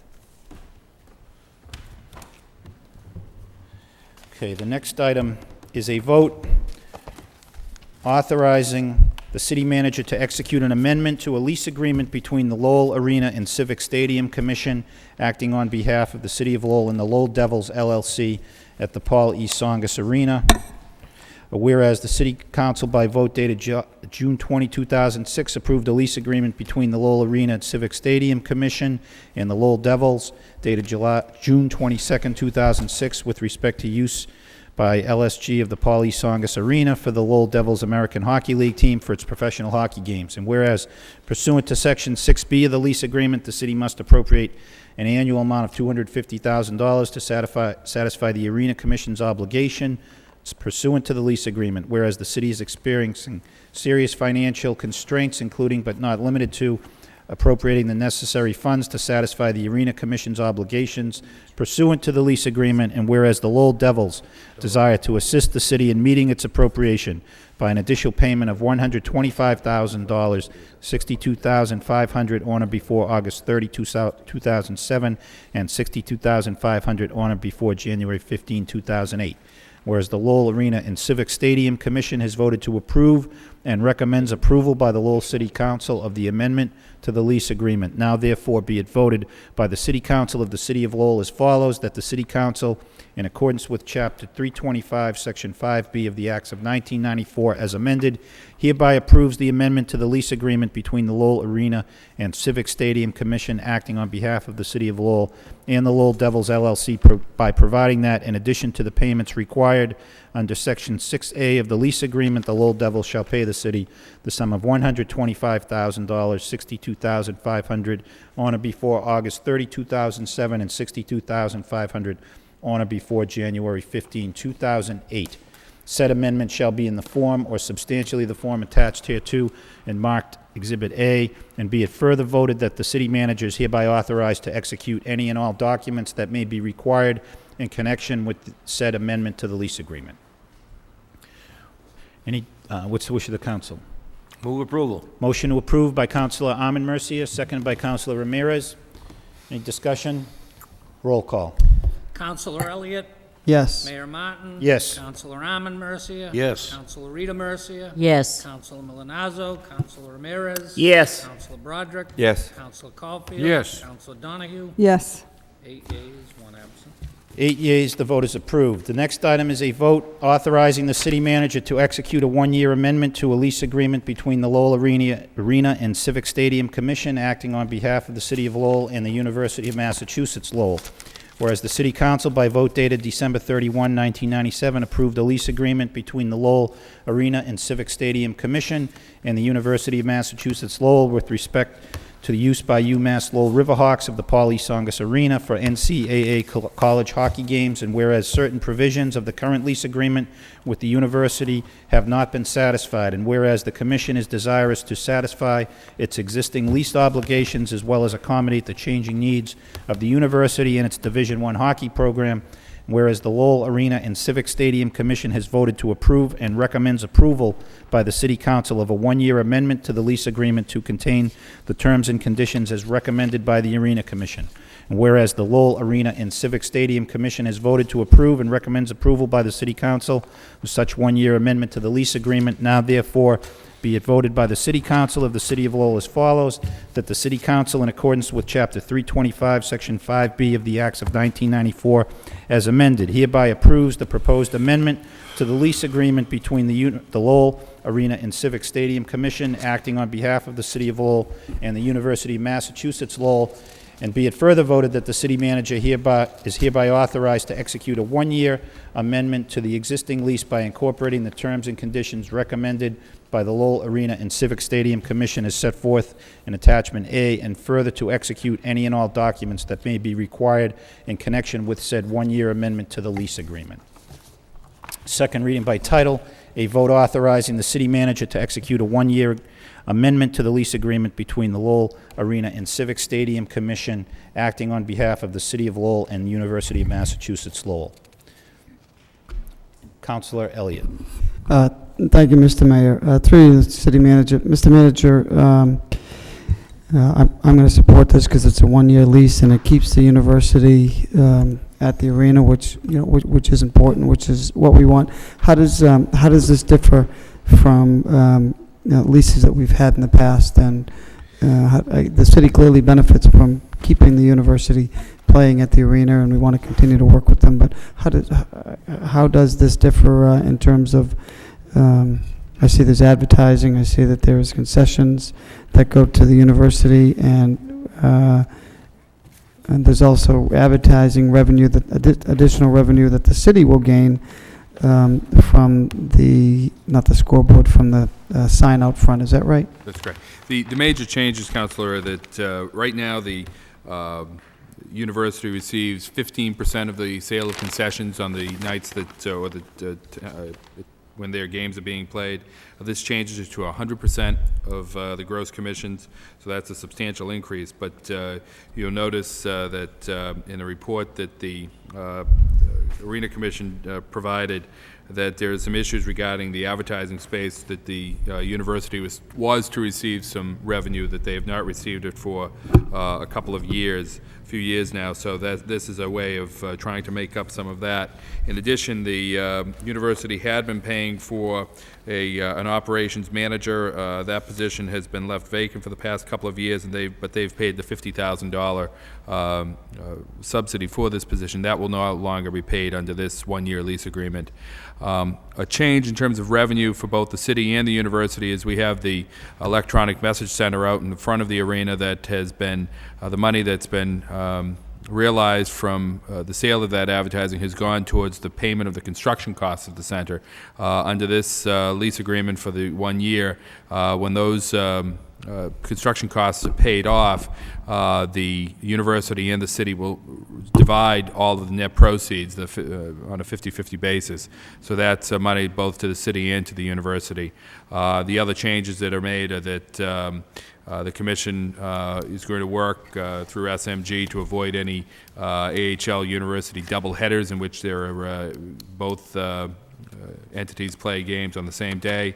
That we're going to ensure that all the other aspects of the lease are upheld, including the priority in scheduling, and those are the changes that are being made. So through you to the manager, Mr. Manager, these are recommendations coming from the university. I see Mr. Skinner here, through the university system, that in order to keep the university playing here, we had to change the lease. I mean, it's a money-losing operation, $1 million losing operations for the university. One of the reasons why they are looking at making some changes, but by the same token, we don't want to, shortchange the city, and this does not seem to do that. I mean, the arena still is not a money-making operation, and we have to continue to move in a direction to try to close that deficit, but we also don't want to lose, the university. I certainly don't. Correct. This modification is designed. There was a task force of the Board of Trustees at the university that identified recommended changes in the lease agreement that would indicate to them and that that there were additional revenues coming in that would help sustain the program, the hockey program. Clearly, they have substantial financial issues in the operation of that program, from what we understand. The city, of course, is also having serious financial issues with regards to the operation of the arena, and we believe it's in the interests of certainly of the city that the UMass program stay in place for the upcoming year and hopefully beyond. In terms of the revenue impact to us, it was important as we went through this to identify the fact that while the university will be picking up some additional revenues under this lease amendment, the city will not be experiencing an actual, we'll be seeing some decrease in some of the revenues that we're receiving, but in fact, over the last couple of years, we've identified areas that the university should have been receiving some revenue that, in fact, we're not receiving those revenues. So this, in fact, works as a trade-off to those revenues. and it gives us greater flexibility moving forward with regards to the operation of the arena. I think long term, and certainly this has received a substantial amount of public scrutiny by this council, as well as by the commission, myself, that something needs to be done with the arena in terms of its operation to bring additional revenue in. The city simply can't sustain the types of losses that we're having. This buys us a little bit of time in terms of determining what the proper mix is in the operation of the arena with hockey programs as well as other events that can occur at that site. Well, I agree, and you sort of took the words out of my mouth. It does buy us some time because if we have an empty arena, then we have a major problem on our hands. In the meantime, we can identify some ways, some ideas, some options to make that a, if not a profit-making, at least a break-even operation. So I will support this lease and thank the university for their cooperation too. Thank you. Thank you. Councilor Broderick? Thank you, Mr. Mayor, through you to the manager. I want to congratulate you. I think you did a good job putting this together in short order. I know there was a time frame, I think June 21st, for the university. My understanding is they're pleased, and I think it's a great first step in the partnership with the university. It's probably one of the city's biggest assets in a number of ways, and I think this buys us time to figure out what we're going to do. What do we want the arena to be when it grows up, so to speak? And we're keeping both hockey teams for the next year, and then I think it gives everybody time to find out whether we're on foot or on horseback and make a plan from there. But I think it was a good job putting it together and keeping the UMass Lowell hockey here, which I think is important in the long run. And I think it's great for the city and the community. Thank you. Thank you. Councilor Rita Mercier? Thank you, Mr. Mayor. I am going to support this as well. When you look at what are the fine attributes of the city, you can't look any further than the university and Middlesex Community College as well and say that these are two fine assets in our city. They're jewels in our city. And way back when, in the very beginning, the university was a major partner with us. And over the years, we didn't probably treat them like partners. And this is a matter of fairness. We are treating them fairly this time, and so I do support it. And I want to say that I've received a number of requests through emails and letters sustaining this, so I'm sure that they'll get a good crowd for the UMass Lowell hockey. I know that one person referred to us as those politicians, but I think they were just so flabbergasted by the fact that we weren't being fair. So thank you, Mr. Manager, for the great job that you did putting this together. I'm supporting this. Thank you. Thank you. Councilor Donahue? Thank you, Mr. Mayor. Mr. Manager, I think these are good steps tonight. I mean, it's no secret I didn't support the Devils lease a year ago for reasons that I've stated over and over here on the floor. So as far as the vote amending the Devils lease, I think that's a good step, and I applaud you and I applaud the Devils for that doesn't sound right, does it? I applaud the team for coming forward and recognizing the crisis that lease caused the city, predictably so. And so that at least it's a step bringing more revenues into the city coffers for this 1 year.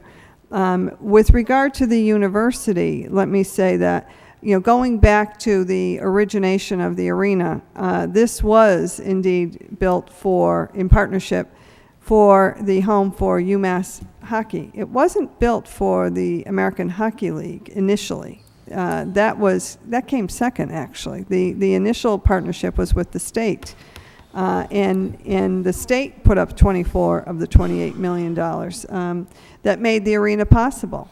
So certainly it's important to keep the hockey team here.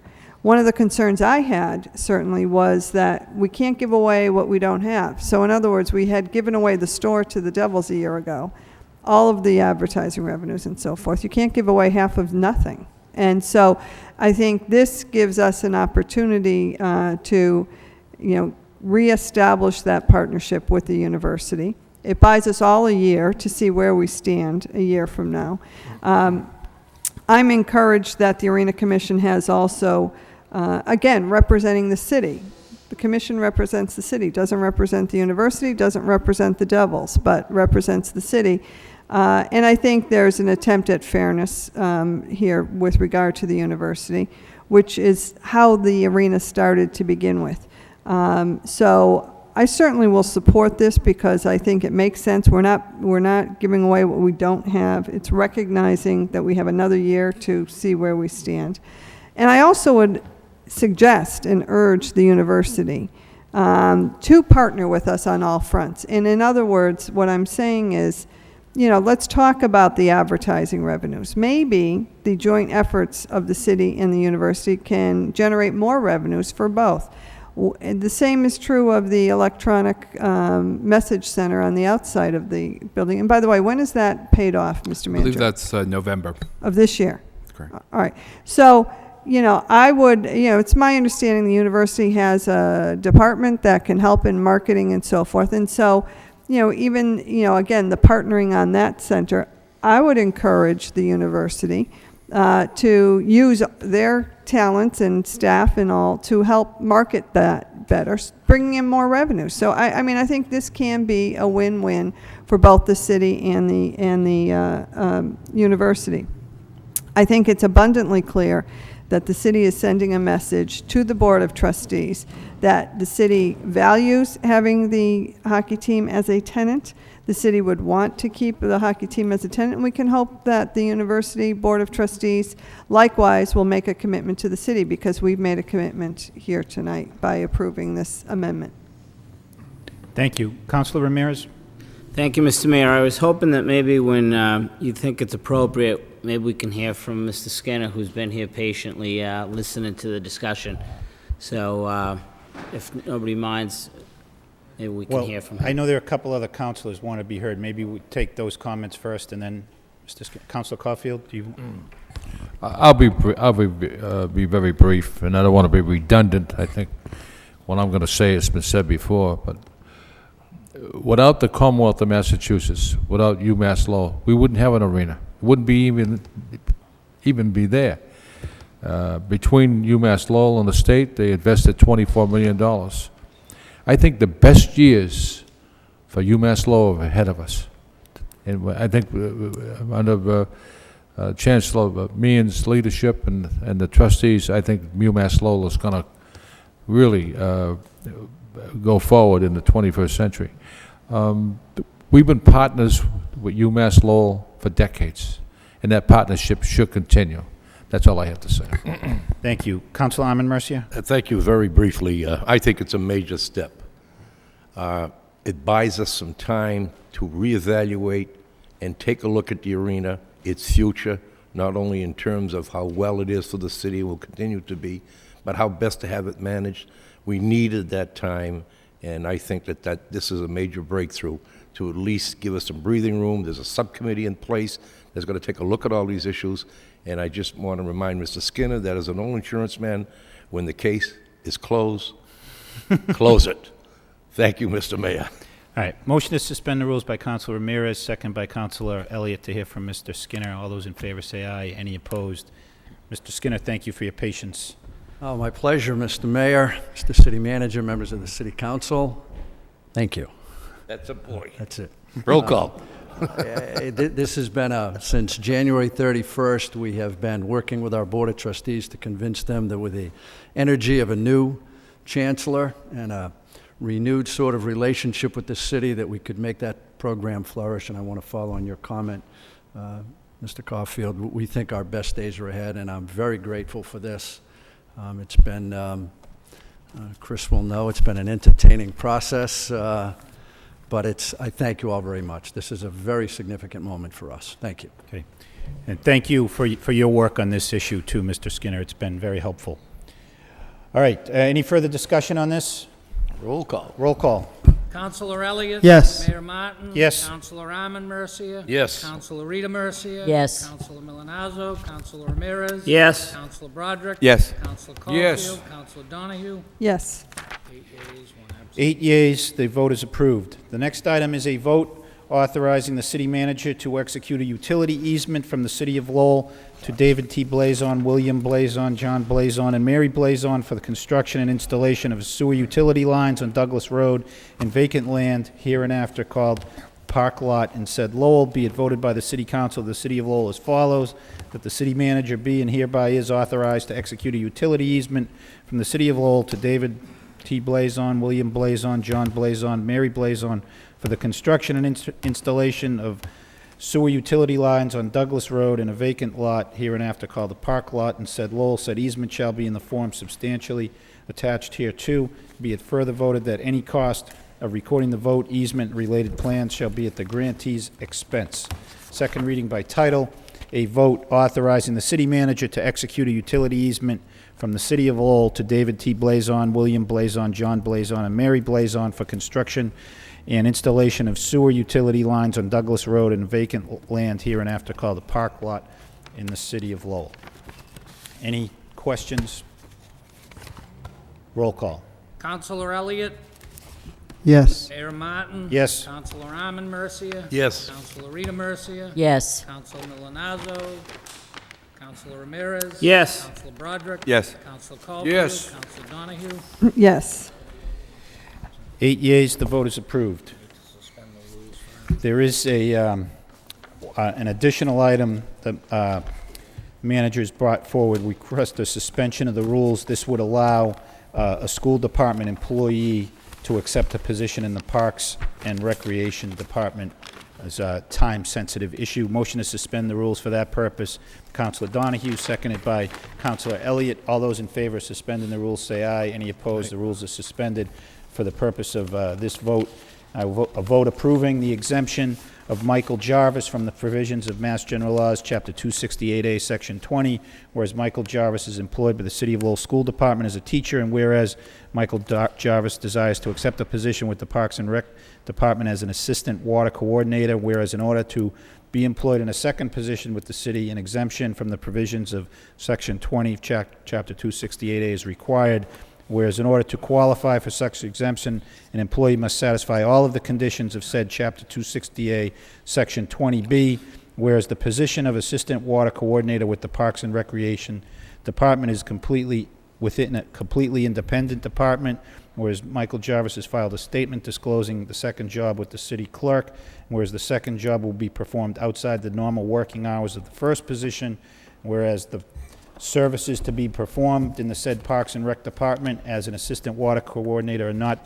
part of Michael Jarvis' duties as his primary job as a teacher for the school department, whereas Michael Jarvis will not be compensated in the second position for more than 500 hours per year, whereas the Commissioner of Parks and Recreation has certified that no employee of that department is available to perform the duties of the second job of assistant water coordinator for the Parks and Recreation Department. Now, therefore, be it voted by the City Council of the City of Lowell as follows, that the City Council, the City of Lowell hereby approves the exemption of Michael Jarvis from the provisions of Mass General Laws, Chapter 268A, Section 20. Second reading by title, a vote approving the exemption of Michael Jarvis from the provisions of Mass General Laws, Chapter 268A, Section 20.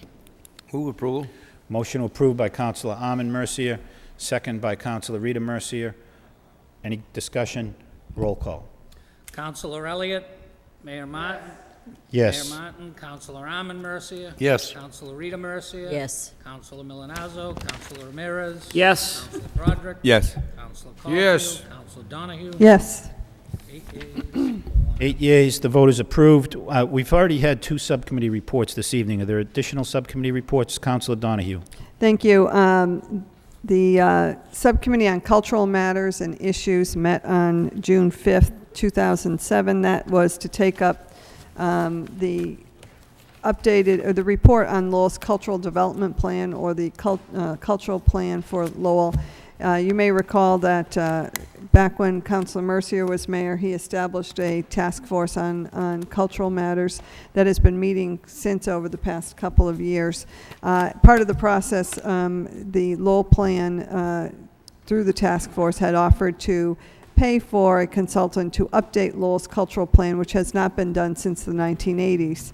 And we know the landscape has changed. That was Mount Auburn Associates was retained to update the plan. I won't review all 30-plus pages of the plan here tonight. I know you're all disappointed, but we did receive a brief or a briefing on the plan, on the recommendations at the subcommittee meeting. All of the council will be receiving the final version of this plan within the next couple of weeks. And it deals with some major issues. And because of that, the subcommittee felt it was important that when this plan is finalized and ready to be in the hands of all of the council, the Mount Auburn Associates will come and make a presentation to the council as a whole as to their recommendations, and it will give the council an opportunity to review, to question, and to take under advisement or to approve this plan. As I said, it's an important document. It's one that hasn't been done in over 20 years. And so, and some of the recommendations are pretty significant. And so I won't get into the details of them today, but would expect to have a full presentation in the next few weeks dealing with everything from merging certain functions of culture in the city between different departments and organizations, marketing, how we best market the city, how we restructure that portion, what we do with Smith Baker Center and the like. So the issues are many, they are important, so that's a report of progress, and Mount Auburn Associates will be before the council probably not later this month, given that we're halfway through, but sometime in the next month. So that's a report of progress from the subcommittee. A motion to accept the report as a report of progress placed on file by Councilor Ramirez, second by Councilor Elliott. All those in favor say aye. Any opposed? The report is accepted. Any additional subcommittee reports? Okay, we'll move to the petitions. The first petition is from Attorney James Flood for the Enchanted Forest Realty Trust. Request the city accept Perrin Way and Sharon Road extension as public ways. Motion to refer this matter to the Law Department by Councilor Armin Mercia, second by Councilor Broderick. All those in favor say aye. Any opposed? The matter is referred to the Law Department. Next item is a petition from Mark Goldman, 58 Oakland Street, requesting to address the council concerning budget matters. Mr. Goldman. Goldberg, they call him today. The Goldman or Goldberg? Goldman. Mr. Mayor, members of the council, Mr. Manager, ladies and gentlemen, I'll make my comments very brief.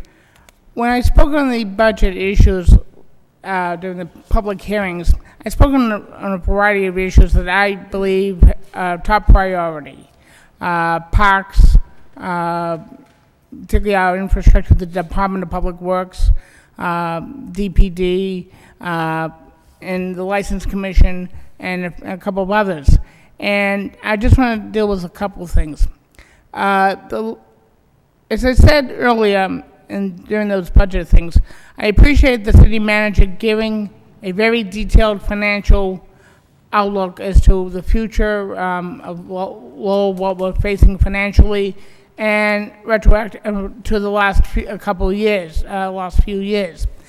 But on the departments, and what I would like to see in the future budget documents is short-term, mid-term, and long-term visions of some of these departments, of where they want to see, where they want to go in the next 2 to 5 to 10 years. I know in some areas you can't do that, but in the planning department, in public works, the parks, and the recreation areas, youth programs, elderly, where we want to see the future, so that we have some idea of where the city is planning on going, and maybe where we can get the money on the state level, the federal level, to implement some things that we can't do right now. One of the other areas that I'm concerned about in the DPW, where you have two utilities. You have the water utility, you have the wastewater utility. The wastewater utility, you have an enterprise fund. And right now, you don't have that with the water utility. And I know that a few years ago, there was some talk of it, and it just died. I mean, nothing happened on that. And I think if you're going to have an enterprise account with one utility, wastewater, you need to do that also with the water utility. So I'd like to see that done. I also like to just add one more thing, the License Commission. I still believe that it should be located on the first floor because you're dealing with finances, they collect fees, and that serves with the Chief Financial Officer being located in with the DNS, Department of Neighborhood Services offices now.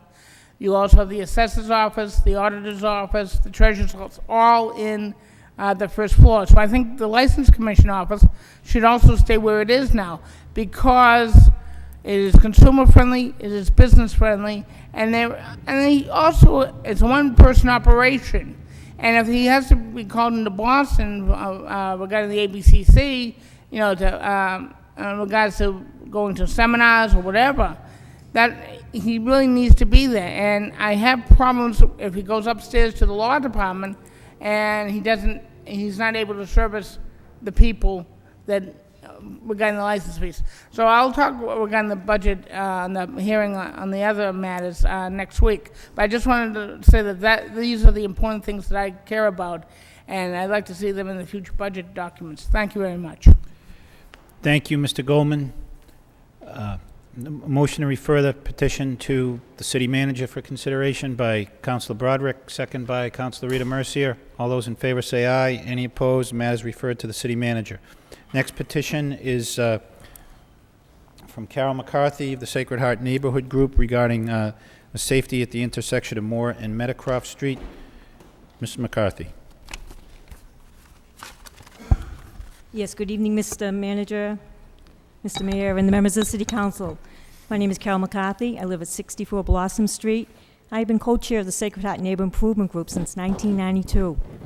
Back in the fall, a resident of the Moore and Meadowcroft Street area approached our neighborhood group and asked us if we could help him solve a problem, especially with the traffic in the area Moore and Meadowcroft Street. He showed us that trucks have knocked down the stop sign at this corner several times, probably more than we want to count. The telephone poles have been knocked down. In the course of 2 weeks, 2 of the poles were knocked down by the truckers. One of them happens to be in front of a home that does daycare. The other one is at the corner of Moore and Meadowcroft Street. Another one is the knocking down the fence of the property at the corner of Moore and Meadowcroft Street.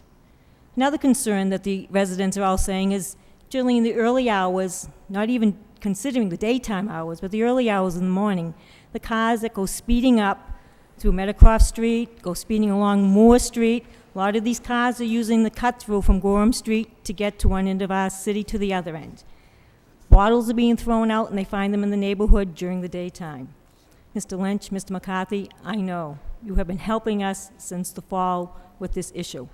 I do have pictures, the same pictures that we have shared with you that I would like to share with the members of the council so they can see what's going on up there. I know that you, along with the police department and other departments in the city, have tried to help these neighbors out, but the problems still exist. On Monday, June 4th, a driver coming from Lawrence Street to Gorham Street crossed over the road and drove into this man's fence. How he missed the bollards again, I have no idea, but he missed the bollards and went into the fence. The neighbors now have had it. First, I thought it was only this one neighbor, but we did get a petition up. We submitted the names of the signatures. Now, the names we submitted were only the names in the immediate family.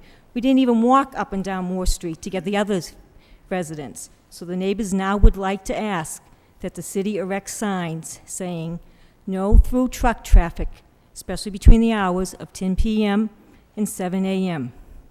We do realize that at the foot of the hill, there is a business down there that operates 24/7, but this business does not allow the truckers to unload after a certain hour in the evening. And we figure by giving them 10 p.m., that gives them plenty of time to unload what they want to unload and to leave our city. Also, there's another business down there that has a lot of their vehicles with New Hampshire plates on it. Their trucks have New Hampshire plates, their trailers have Mass plates. We have no idea why this happens and why it's being allowed to happen. Now, the thing they're asking for is they're asking us to reduce the speed by 5 miles per hour on Moore Street. They want signage on it, and they want it to be enforced. They're also asking that we try a 90-day trial period of a 3-way stop sign at Moore and Meadowcroft. And if this proves to be efficient to slow down the traffic there, we're asking that it stays there. One thing they were asking for was speed bumps. I kind of told them that this was a little ridiculous in that area, and probably wouldn't even want to address this issue, but they'd be happy with the other concerns. The neighbors also want to know that since most of these truckers do all their damage and then leave, the last few incidences, a neighbor found them, tracked them down, and turned in their license plates. They want to know what fines were implemented upon these truckers, if any. One of them we heard was in Quebec. How do you reach a driver in Quebec to tell him that he's done damage in our city and he needs to pay for it? Also, the neighbors are just asking for anything you can do because they've had it. And at this point here, we have one neighbor just wants out of our city, has had enough. So we're hoping that tonight you'll consider at least trying some of these safety issues for them to see if anything can be helped to help this neighborhood out. Thank you. Thank you, Mrs. McCarthy. Mr. Manager, do you have a comment?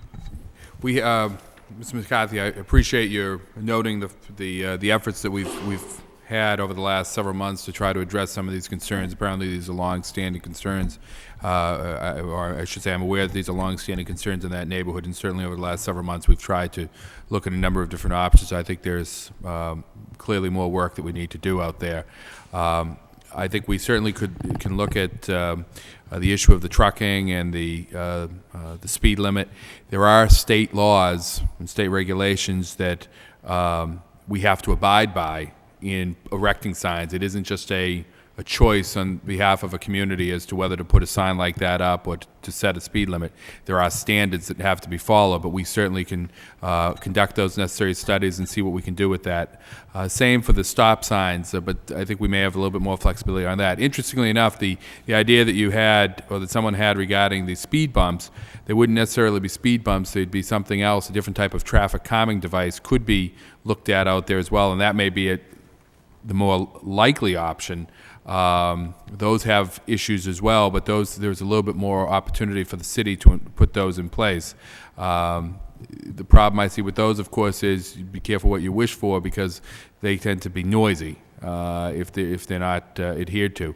But all of this array of options that you've presented are things that we can certainly follow up on and come back with a report to you and to the council as to what makes sense and what we can do to help solve those problems. Again, we're certainly interested in trying to address the issues of the neighborhood. I know that's certainly the direction that I've received from the council in the past, is to work with the neighbors on these types of issues. So. Thank you, Mr. Manager. Councilor Elliott. I support the motion. It makes a lot of sense, and it's good to hear that the city manager is working, because trucks in that particular section of the city, I guess because of its proximity to 495 and the Lowell connector, negotiating that turn onto Meadowcroft, I can't even sometimes understand why truckers even attempt it, because it's so tight, and they have to make such a wide turn. It's not a surprise that they, hit that fence and get stuck and cause all kinds of damage. Is there any way to prevent trucks from trying to negotiate that turn? It causes a traffic problem, and clearly you can see from the pictures, it's disturbing to the neighbors. Is there another access into that neighborhood?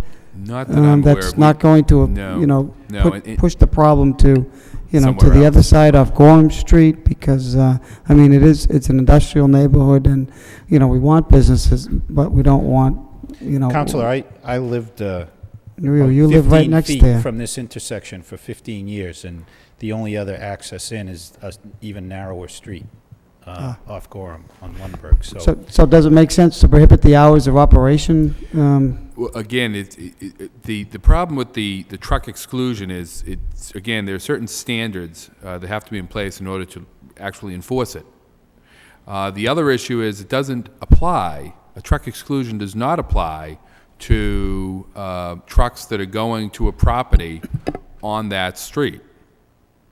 So you can't say that a truck can't go to, just that. You can't go to something which it's supposed to be going to. You can prevent through trucking, that trucks just using a road to get from point A to point B, But if they're going to a location on that street, then the truck exclusion law does not apply. The hours of operation issue is something we'll have to do a little bit more research on.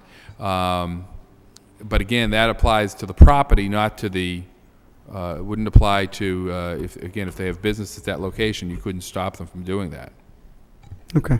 Just seems between the Spaghettiville bridges and, trucks recognizing that they can't get under, then they're going down, whether it's Porica Street, Lawrence, Woburn, Moore. Now, we know Meadowcroft. It seems that trucks, I guess they have the access because of the businesses down there, but they create a major problem for the people that live there. And we empathize with their frustration, so we appreciate you working on it, and anything you can do, I'm sure you'll get the support of this council. Right. Thank you. Thank you. Councilor Rita Mercier. Thank you, Mr. Mayor. This is a frustrating issue that I've heard from time and time again. The man that lives at the corner of Moore and Meadowcroft Street, if he has any children playing out in the yard, I'd be petrified, because the truckers don't care. We even made a motion to install bollards, and they've knocked that down. I think you could put a steel wall there and they'd still go over it somehow. I don't understand it, but I know they're asking a few things that, you're right, Mr. Manager, is governed by the state. To reduce the speed limit in a particular area, the only time they reduce the speed limit is at a school zone, which is probably 20 miles an hour, but the regular street speed limit is 30 miles an hour, which in essence, people call me up once in a while and say, can we put a speed limit sign on our street? I said, would you want to really do that when it's 30 miles an hour? And it's governed by the state law, not us. We can only do what the state allows us to do. It seems to me, and I didn't realize about traffic calming devices. Of course, that in itself, if the trucks are going over, would probably create a ruckus with the noise every time they're going by. I don't know where to go with this, but no through truck traffic, I thought that made sense. I didn't know that they call it a truck exclusion, whatever. What about a three-way stop? That is probably the only way that we could go.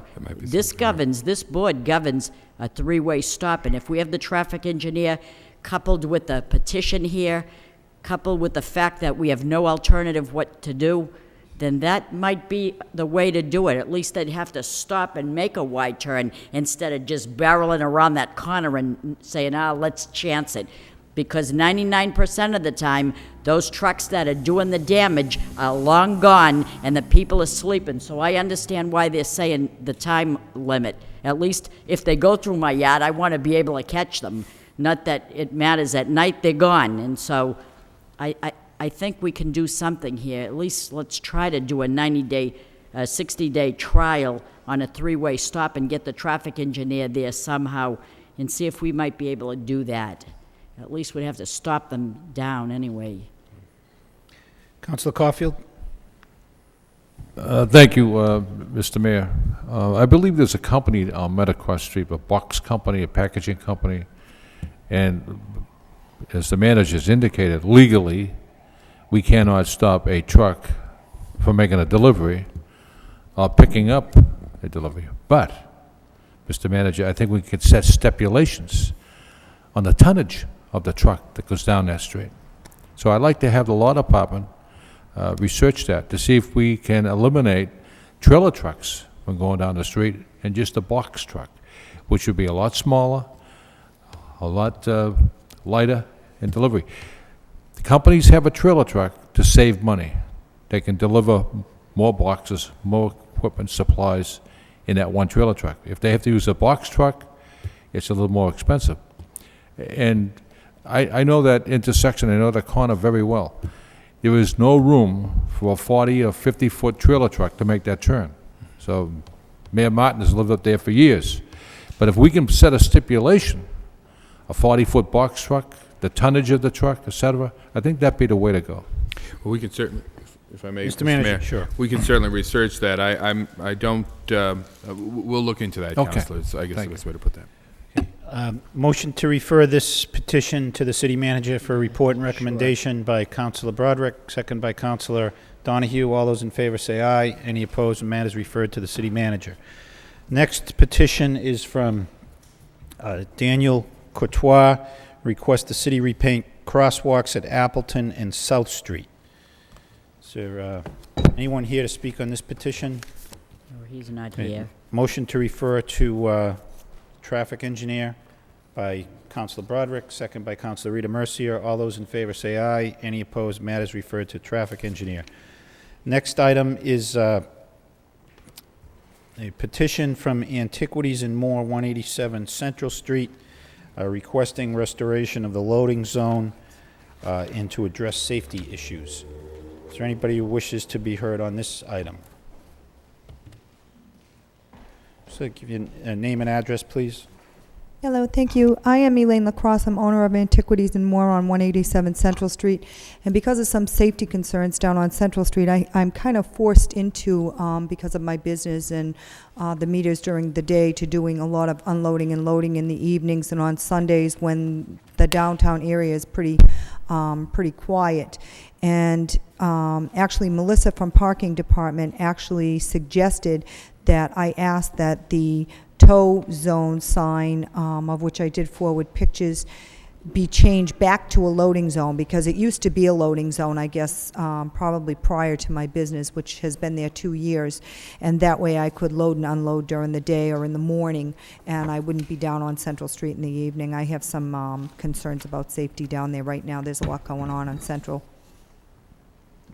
Okay, thank you very much. Motion to refer this matter to traffic engineer for report and recommendation by Councilor Broderick, second by Councilor Rita Mercier. Councilor Mercier, did you have something to add? No, I didn't get the last sentence that you said. There's a lot of what going on down there? There's a lot of safety issues going on down on Central right now. There's a lot of smash and grabs. There was a stabbing, 2 stabbings there, I think, in the past couple months. I had an incident myself on Hurd Street when I was walking to my store on a Sunday evening. And it's getting scary down there.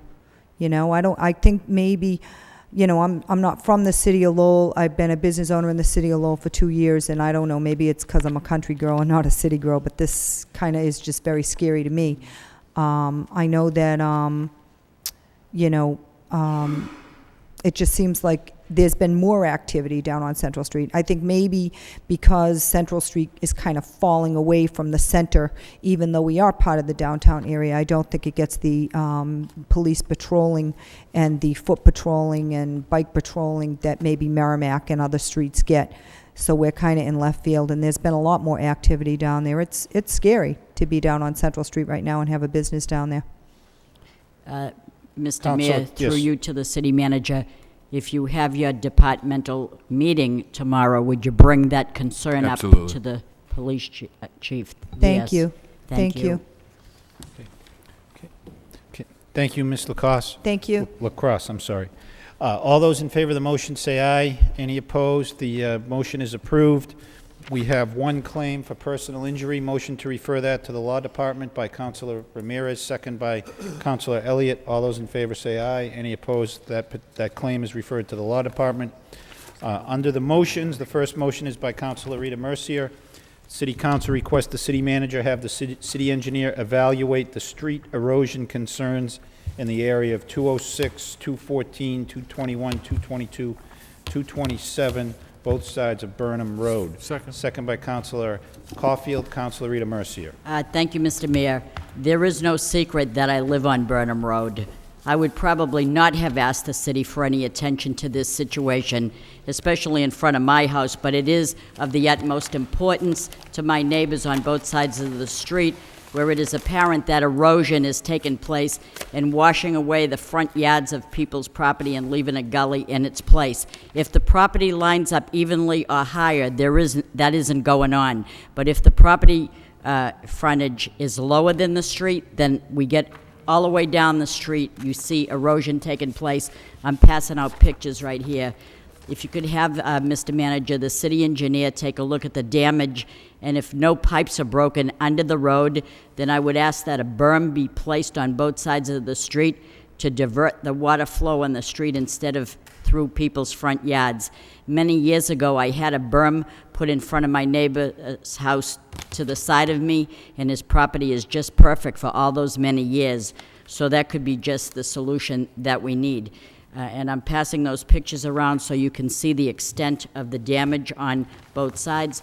If we could get the berm in front of the neighbors' homes, then they would put their own fill in there to meet it up to the berm. That's just what we're asking for, because it is turning in underneath the roadway, and it's actually cracking the street. So that's the gist of the motion. Thank you.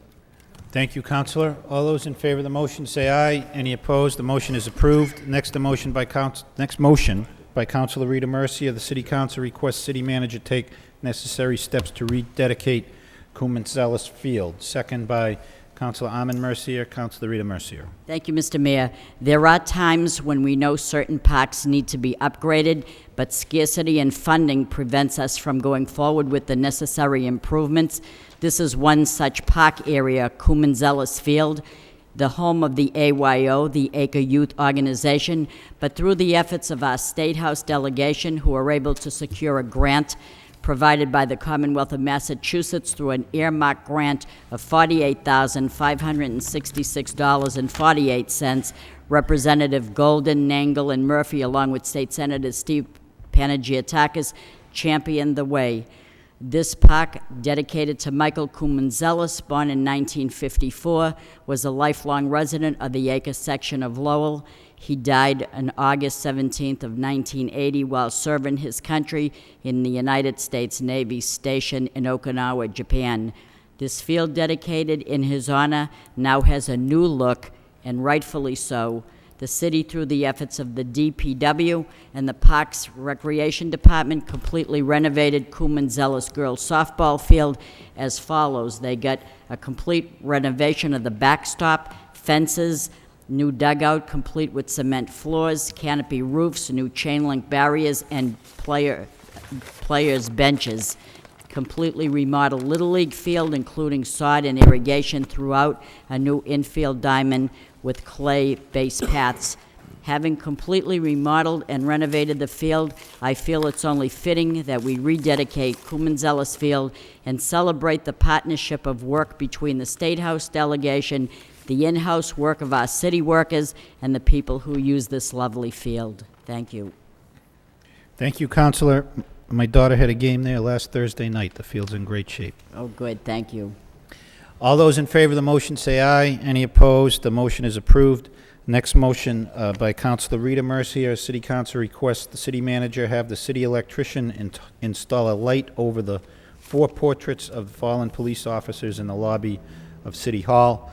Second by Counselor Ramirez. Counselor Rita Mercier. Thank you, Mr. Mayor. Last Tuesday, I attended, along with my colleagues, a ceremony dedicating portraits of the 4 Lowell police officers that lost their lives in the line of duty. Mr. Manager, you were there as well.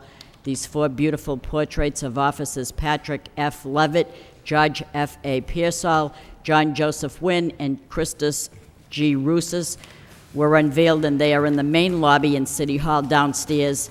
However grateful I am that they are here and we are paying tribute to them, these portraits are in a very dark corner of the lobby, and hearing the talk as I listen to people, I would request that we put a small light over the 4 portraits and illuminate them. I noticed that we don't have to rip up any walls. There is an easy way to do this. There's an electrical wire directly over the portrait, and we can tie that in directly. Thank you. Thank you, Counselor. All those in favor of the motion say aye. Any opposed? The motion is approved. Next motion is by Counselor Rita Mercier. Request the city manager have the police chief prioritize gang and gun violence in the Highlands area of Liberty, Pine, Warwick, and school streets, as well as activating mobile police command center in those areas to address public safety concerns. Second by Counselor Caulfield. Counselor Rita Mercier. Thank you, Mr. Mayor. This motion is to remind the powers to be, either the police department, this council, or the general public, that with the summer approaching and school soon to be out, we need safe neighborhoods. This motion in no way indicates that the Lowell police are not doing the best job that they can. Having read that they confiscated 2 guns in a short span of time, that was good news. But the raw reality is that there should not be any guns in anyone's possession that doesn't have a permit or the right to have one. This should not be a city that worries whether there are guns here. but it is a major concern, especially in the heat of summer. Every summer we tend to read with the gang violence, someone got shot and died, as well as an innocent bystander got injured or killed. All too often, this violence happens in the lower end of the Highlands. Therefore, I'm asking this motion to step up patrols in this immediate neighborhood of Liberty, Pine, Warwick School, Westford, and the surrounding streets that seem to be impacted by the threat of gang violence. And in the past month, I would say at least once a week, I get a few calls each week from people in that immediate area concerned about the hot summer coming up and what's going to happen in their neighborhood. And this is not the way to be. So I'm focusing this motion for some attendance there. Now I'm asking, Mr. Manager, that the Police Mobile Command Station van that the very people in the city contributed to be out there and get it out of the garage wherever it is or wherever it's lying dormant. And if for some reason there's an issue with the maintenance work of this van, maybe it's not serviceable anymore, I want to know what is the reason it isn't out. Maybe it isn't in good shape anymore. Maybe it's old, I don't know, but I know that all the people generated funds to make this happen. And we always looked at this vehicle as a roving police substation on wheels, and it should be put in that area. If it's broken, how much will it cost to fix it? What can we do to maybe have another campaign to get this back on the road? I want it manned by the police if it's serviceable. I don't want the thugs who might think that they're going to vandalize it because they know that nobody's inside of this van. I want to associate the van with people in there and send a message. If you want to cause trouble, we're watching you. I want that message. If you want to shoot someone, we're here we're going to get you. And no neighborhood should have to live in fear. And if there are residents who express these thoughts to me, which there were, we must be prepared. This motion asks us all to be prepared, to plan, and prevent. And just maybe this neighborhood can be a safe and peaceful summer, have a peaceful summer as everyone is entitled to. So I'm referring this motion to you, Mr. Manager, as well as I'd like to refer it to the Public Safety Subcommittee. And I did call Chief LaValle to make him aware of my motion, and he said that he would be happy to address this issue at the Public Safety Subcommittee. I'm in no way saying the police aren't doing their job, but I think we need extra attention paid in that particular neighborhood. It's almost like if you have children and you try to treat all your children the same, you actually can't, because if you have one child that's a little bit needs medical attention more than the other, you have to give that child more attention to offset the illness or whatever. And the same with the city. I want to treat all neighborhoods fairly, but that's where the gist of all the trouble is starting and ending, and I want to focus more attention there. We need it there. Thank you. Mr. Manager, do you have some Mr. Mayor, comments? Council, I think this is a good motion. It's very similar to a motion I know that Councilor Elliott came forward with, and I know that speaking with Councilor Donahue, setting up a meeting of the Public Safety Subcommittee, it ties in nicely with what we're, particularly your last comments, Councilor, regarding the treating all children the same. We do, as a police force and as a city, dedicate our resources based upon where the incidents are occurring. That's all part of our ComStat program. We're able to identify where the hot spots are, and we can deploy accordingly. Right. And I know that we're working to set up a meeting now with the Public Safety Subcommittee, in which Superintendent LaValle can come in and give the report on the hotspot study that's been completed in conjunction with our ComStat efforts, as well as some work that's been done by Dr. Bond, Brenda Bond, who's been working with us on a number of these issues. And so we'll be scheduling that and providing a report to the subcommittee. I know that, again, Councilor Elliott asked for a report on what we were doing with regards to the summer months coming ahead. And again, that will be tied in with that. I should also point out it links up nicely with the work that the Anti-Gang Task Force has been doing. We've been meeting monthly, and again, this is something we look at on a monthly basis, where the problems are occurring, particularly with gang violence and reports of gang activity. and being able to focus as a community. Not only the police, but also the social service agencies. The district attorney has been a very active part of that, the court system, so that we're able to marshal the resources and put them out there.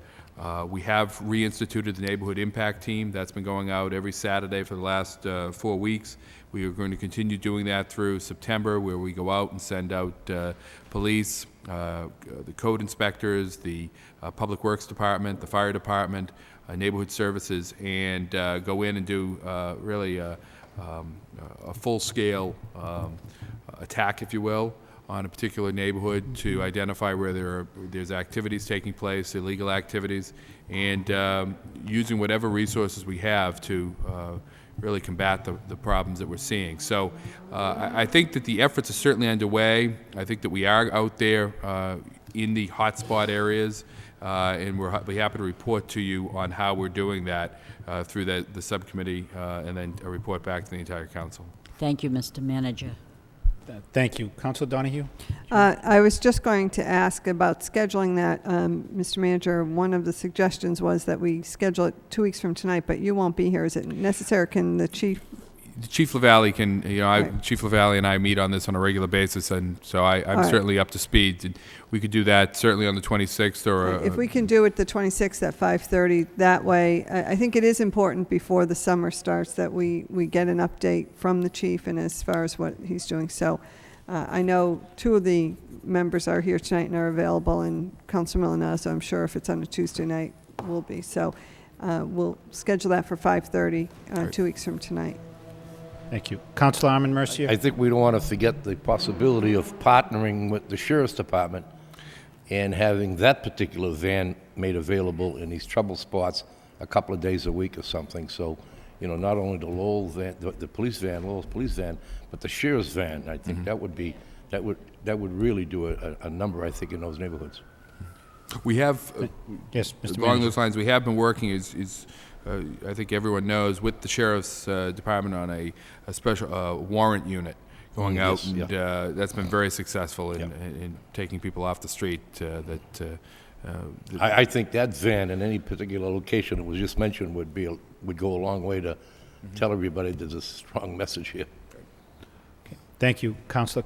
Councilor Broderick had asked me to bring up the possibility of suspending the rules. There was a communication in the packet concerning police substations. I was going to bring it up at the end, but it perhaps is more applicable now. Is there any objection to suspending the rules to consider that issue? All those in favor say aye. Any opposed? The rules are suspended. Councilor Broderick? Thank you, Mr. Mayor. Councilor Mercier indicated, Rita Mercier, that in talking about the policing and the substations and how important they are in potentially a mobile police station, substation, and there were 2, I believe, that were cut out of the budget. And I know I've received some emails and phone calls. I think everyone has.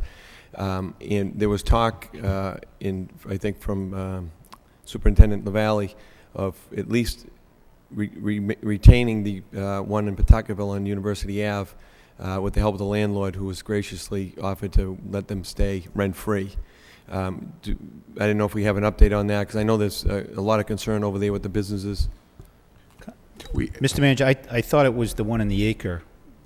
Actually, both. And the one in Pawtuckaville is going to be combined at the university, is that? We had been working for combining the Pawtuckaville with the university, but as late as this afternoon, we were able to, the landlord came forward and offered to give us free rent there for the upcoming year. So in fact, we will be keeping both the acre and the Pawtuckaville, the University Ave substation open in the upcoming year because of the generosity of the landlords and their support for what we're trying to do out there. Next year we'll have to take those issues up again, but again, it's part of, we were very focused this year with the police department keeping our staffing at certain levels, and so we had to make some other alterations in the budget because of the finances. But again, in working with the landlords, we were able to, of the existing stations, we were able to extend those leases for a year at zero cost to the city. That's great. If we could, obviously, you'll send him a thank you from this, on behalf of the city. Thank you. Thank you. Anything further on this? So all those in favor of the original motion say aye. Any opposed? The motion is approved. Next motion is by Councilor Elliott.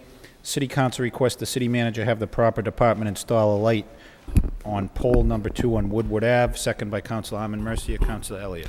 Motion does speak for itself, but just very briefly, this light pole is right, yeah, taking the phone off. This light pole is right next to the little tot lot on the corner of Mammoth Road and Woodward Ave.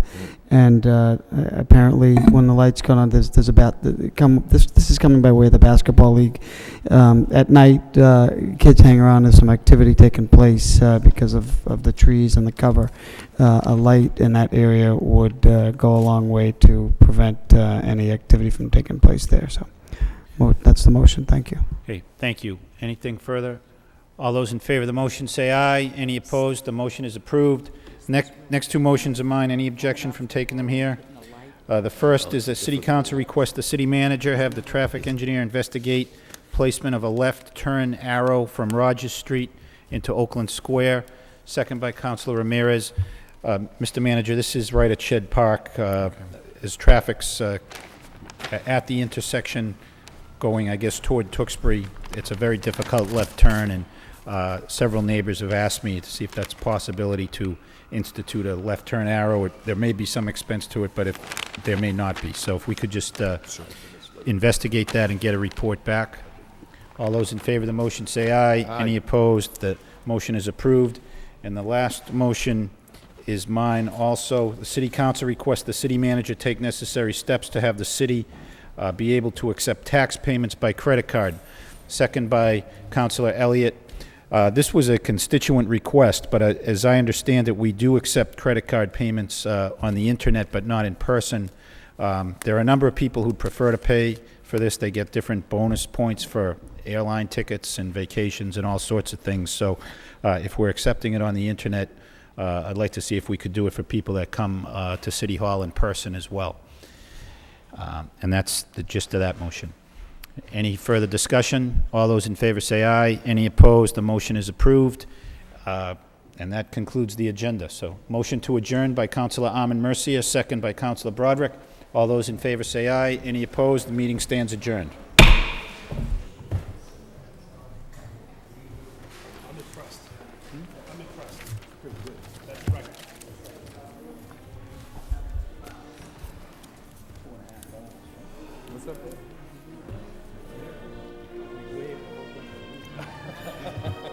He didn't mention you. I know. And I forgot you too. I'm sorry.